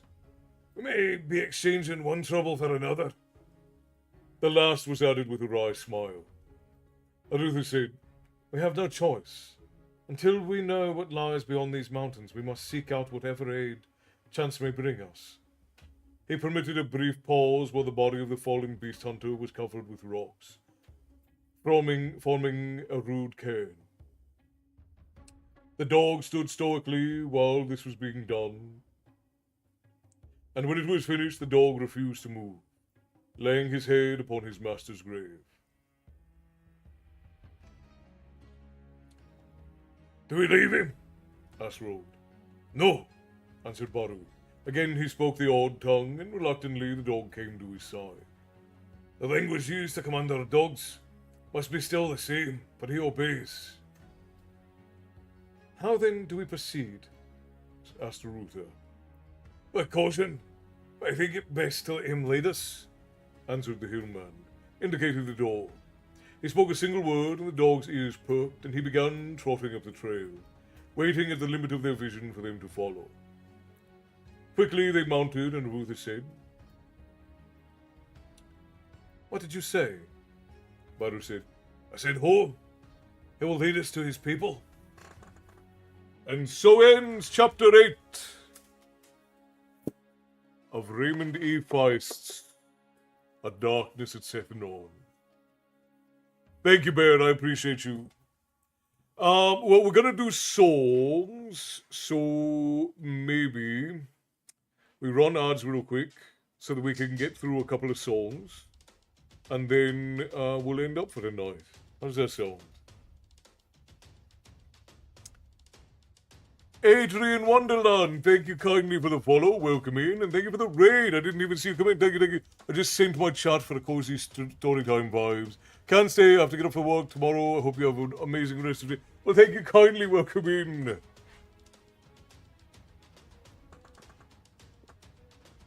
Thank you, Bear. Thank you. Adrian Wonderland, if you're still in, I'll give you a toot on the raid horn. Come here. Here we go. 3, 2, 1. Thank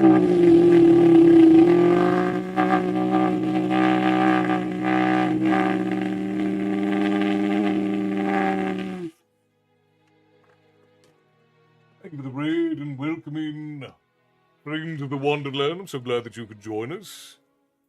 I am taking song requests, so I will take 2, and the lady will take 1, because my voice is quite worn out. So let's get some things we haven't heard in a while. Bunny, hello, thank you for the heart me over on TikTok. I appreciate you for that. Well, we did do the Tale of the Chateau on Thursday, Matty. We haven't done Johnny Leave Her in a while. We could do Johnny Leave Her. Thank you, Frost. Always a pleasure, brother. If you have to go off to bed, I understand. Go ahead and go get some sleep. We're gonna do about probably 5, maybe 10 minutes of songs, and then we're gonna end up for the night.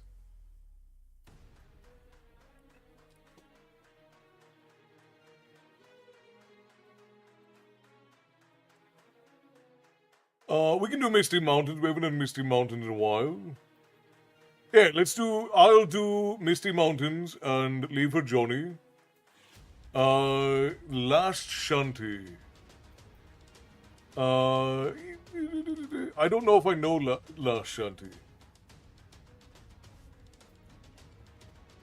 Okay, we're gonna mute the music, so we're gonna be singing here for a second.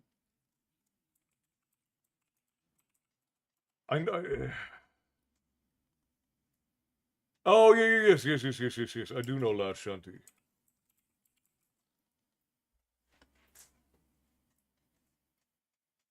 Well, my father often told me when I was just a lad, sailor's life is very hard, the food is always bad. Yeah, sure, we can do that. We can do that. So we'll do Leave for Johnny, we'll do Misty Mountains, and I will do Last Shanty by Nathan Evans. And we'll do Last Shanty. Then, my darling, what song would you give to the people? Kevin, you were keen to hear the lady sing. What song would you like the lady to do? Yeah, we haven't done Misty Mountain over a month. I think that now would be a good time to bring it back. I think if we can get different songs every story time, I think that would be good. So we're not singing the same ones over and over again, but we'll cycle through them throughout the week. I think that would be, if like we wait a week to do any repeats, I think that would probably be the winning formula. Kevin, what would you like the lady to sing? The Irish pub song is a good one. Gunnar recommends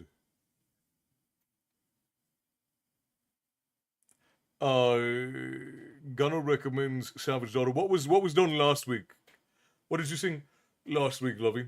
Same one, Soldier Poet King, Savage Daughter, and one other. So whichever one Jordan missed, she'll do. Then we're gonna add some new ones for the lady too, so she doesn't get Savage Daughter. Okay. All right.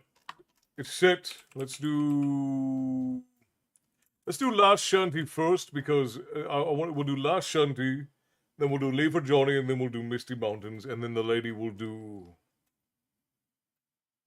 Yeah, I haven't done Last Shanty in a very long time.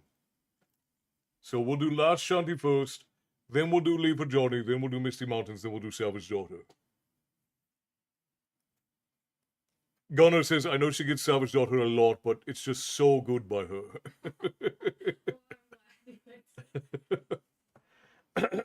All right.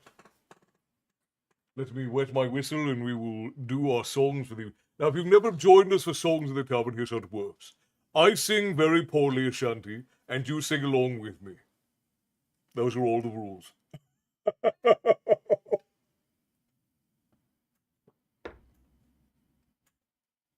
I'd ask for don't forget your old shipmates, but I don't think you know. Not yet. So if there's a song that I haven't done that you've requested, please send it to me either on Gilded or on Discord so that I can remember it. I know there are a few that I need to learn. I got to do monkey farts for Bear, which sounds like such an odd thing. Sounds highly inappropriate. Don't kick me off.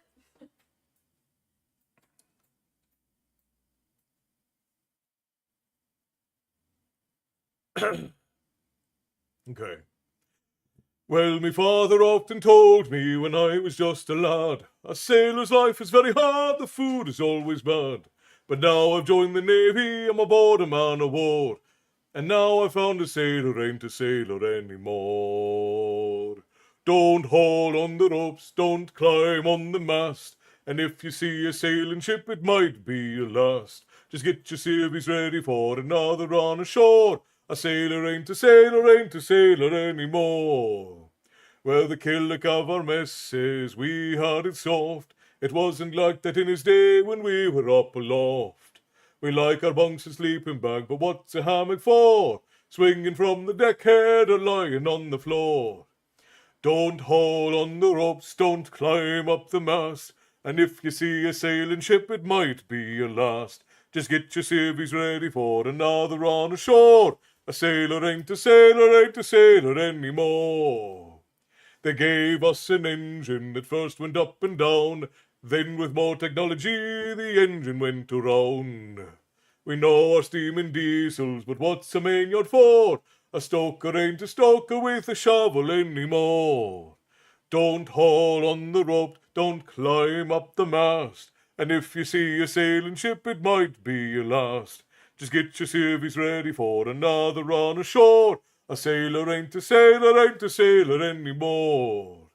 And 2 cans of beer a day, and that's your bleeding lot. And now you've got an extra one because they stopped the taunt. So we'll put on our civvy clothes and find a pub ashore. A sailor's just a sailor, just like he was before. Don't haul on the ropes, don't climb up the mast. And if you see a sailing ship, it might be your last. Just get your civvies ready for another run ashore. A sailor ain't a sailor, ain't a sailor anymore. Don't haul on the rope, don't climb up the mast. And if you see a sailing ship, it might be your last. Just get your civvies ready for another run ashore. 'Cause a sailor's just a sailor, just like he was before. Thank you for the song, my friends. There are quite a few Matty Pryor songs that would suit the lady very well. I'll send you to the list some lovely ones I like. Champion, I appreciate you, babe. Thank you for that. Alright, we'll do Leave for Johnny next. I would eventually like to do the full version of Leave for Johnny, but it's very long.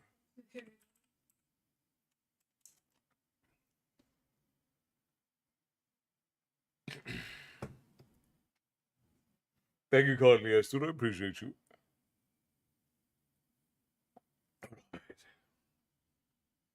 I like this. I'm glad you like it, Teresa. I'm glad.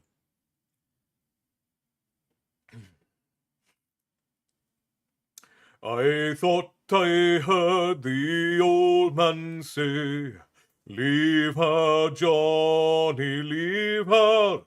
Tomorrow he will get short pay, and it's time for us to leave her. Leave her, Johnny, leave her. Oh, leave her, Johnny, leave her. For the voyage is long and the winds don't blow, and it's time for us to leave her. Oh, the wind was foul and the sea ran high. Leave her, Johnny, leave her. She shipped it green and none went by, and it's time for us to leave her. Leave her, Johnny, leave her. Oh, leave her, Johnny, leave her. For the voyage is long and the winds don't blow, and it's time for us to leave her. Oh, did I? Okay, I forgot to. I'll wait.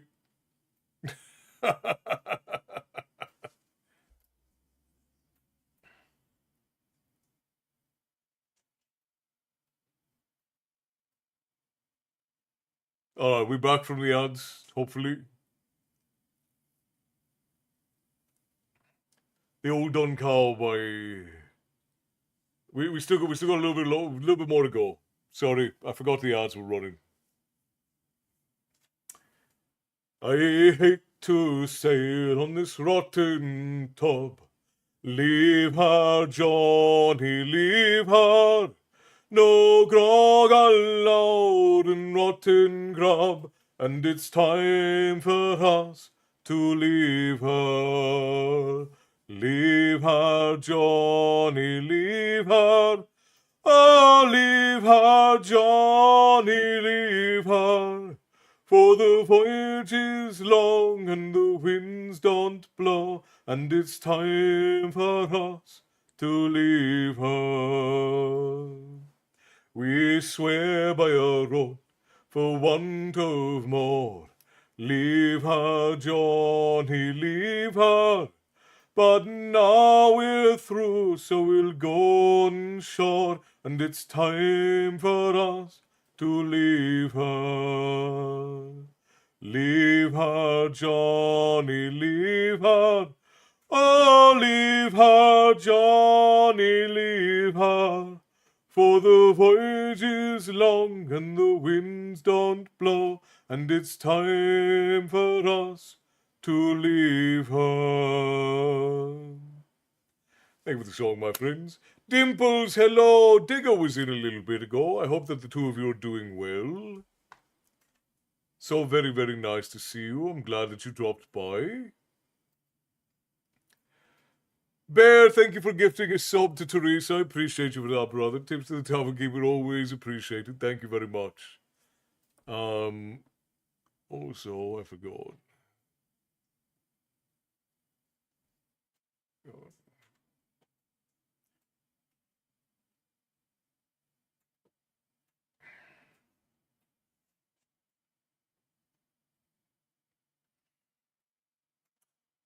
All right, there we go.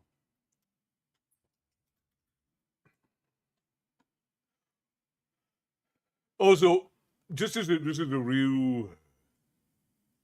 You don't need to worry about that. Yeah, you won't need to worry about ads now. The Bear got you. Thank you, Bear. I appreciate you, brother.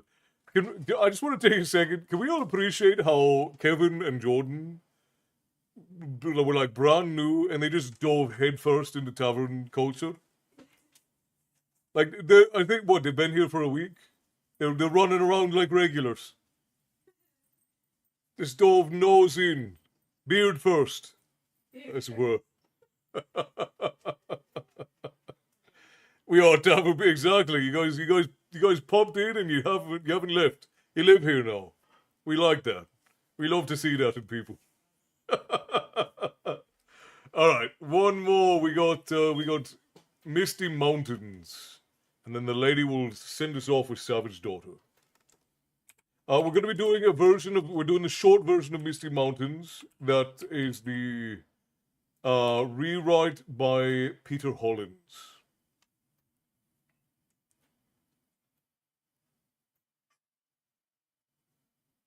Wouldn't have it any other way. Pierce first. Both of us are Marines, so we're both born in it. It's true. People ask me what sign I was born under, and I just tell them Patty's Bar and Grill. All hail the mighty chair. All right. Now, this version of Misty Mountains is a little bit different from the version in the book. It's a little bit shorter, so it's easier to do. But Dimples, I hope you're well. I hope that you and Digger are both doing spectacularly. So very good of you to drop in on us and grace us with your presence. It is appreciated. All right.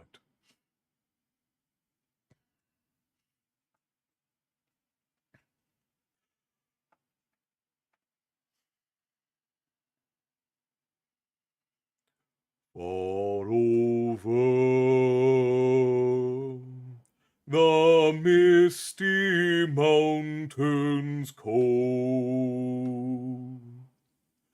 to dungeons deep and caverns old, we must away ere break of day, to find our long forgotten gold. The pines were roaring on the height, the winds were moaning in the night, the fire was red, it flaming spread, the trees like torches blazed with light. The wind was on the withered heath, but in the forest stirred no leaf. their shadows lay, be night or day, and dark things silent crept beneath. The wind went on from west to east, all movement in the forest ceased, but shrill and harsh across the marsh its whistling voices were released. Farewell we call to earth and home. The wind may blow and rain may fall. We must away ere break of day, far o'er the wood and mountain tall, far over the misty mountains cold, to dungeons deep and caverns old, we must away ere break of day, to find our long forgotten gold.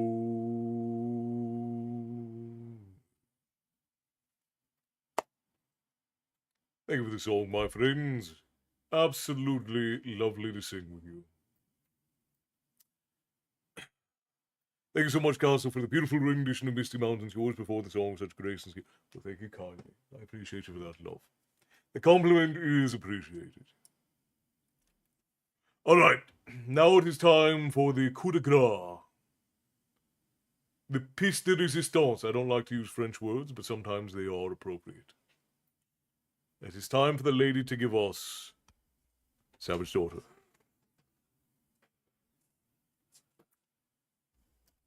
Do you want to do it over there, or would you like me to bring up something?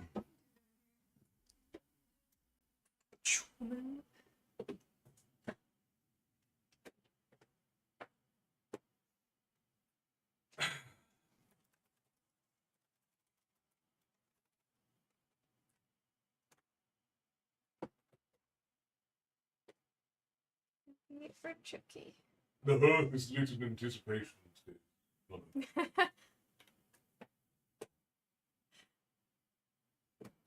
It's got to get the drum out, you know?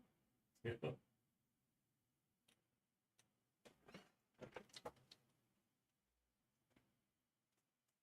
Sorry, baby, I didn't mean to step on your tail. Alrighty.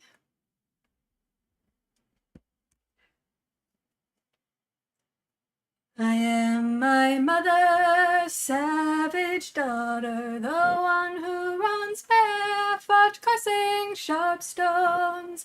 I am my mother's savage daughter. I will not cut my hair. I will not lower my voice. My mother's child is a savage. She looks for her romance in the colors of stones, in the faces of cats, in the falling of feathers, in the dancing of fire, in the curve of old bones. I am my mother's savage daughter, the one who runs barefoot, cursing sharp stones. I am my mother's savage daughter, I will not cut my hair, I will not lower my voice.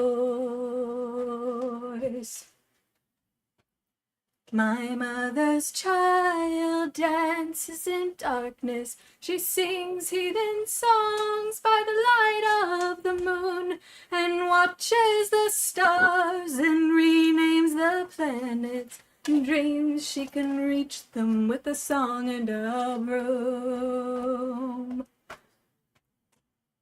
I am my mother's savage daughter, the one who runs barefoot, cursing sharp stones.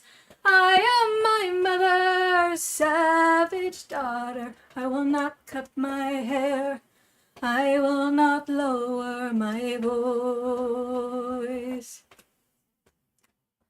We are all brought forth out of darkness into this world through blood and through pain, and deep in our bones the old songs are waking, so sing them with voices of thunder and rain. I'm losing my voice. Sorry. We are our mother's savage daughters, the ones who run barefoot, cursing sharp stones. We are our mother's savage daughters, we will not cut our hair, we will not lower our voice. I don't know what is wrong with my throat, but there you have it. Everyone says that you sound spectacular, that you're wonderful, and Down to whiskey. Hex says that you did a great job. Esther says, thank you for Savage Daughter. Your wonderful singing. Your performance is truly captivating. Well, I'm glad. A song my daughters will sing in honor of. Thank you, my lady, for the blessings, says Gunnar. Yeah, dude, I'll get her some honey and tea here in a little bit once we're all done up. And Kevin says, seriously amazing. Bear says, my stream is way behind. I still have castle singing. Really? Oh, no. That would be very far behind, Bear. That's odd that the chat is caught up, but the stream itself is not. Esther says, Una should record this song. I'll buy it. Well, thank you. We may have something fun on that front coming next year. I'll let you guys know. Good night, Teresa. Rest well, sweet dreams. And to the ones who are, to our friends down under, have a good day. Very good job to you, both of you. Looking forward to the next time. Yep, we'll be back tomorrow tomorrow in the afternoon for Harry Potter. It's stalled. It's back now. Okay. All right. Are you all caught up with this now, Bear? Are you hearing me as I'm saying these things?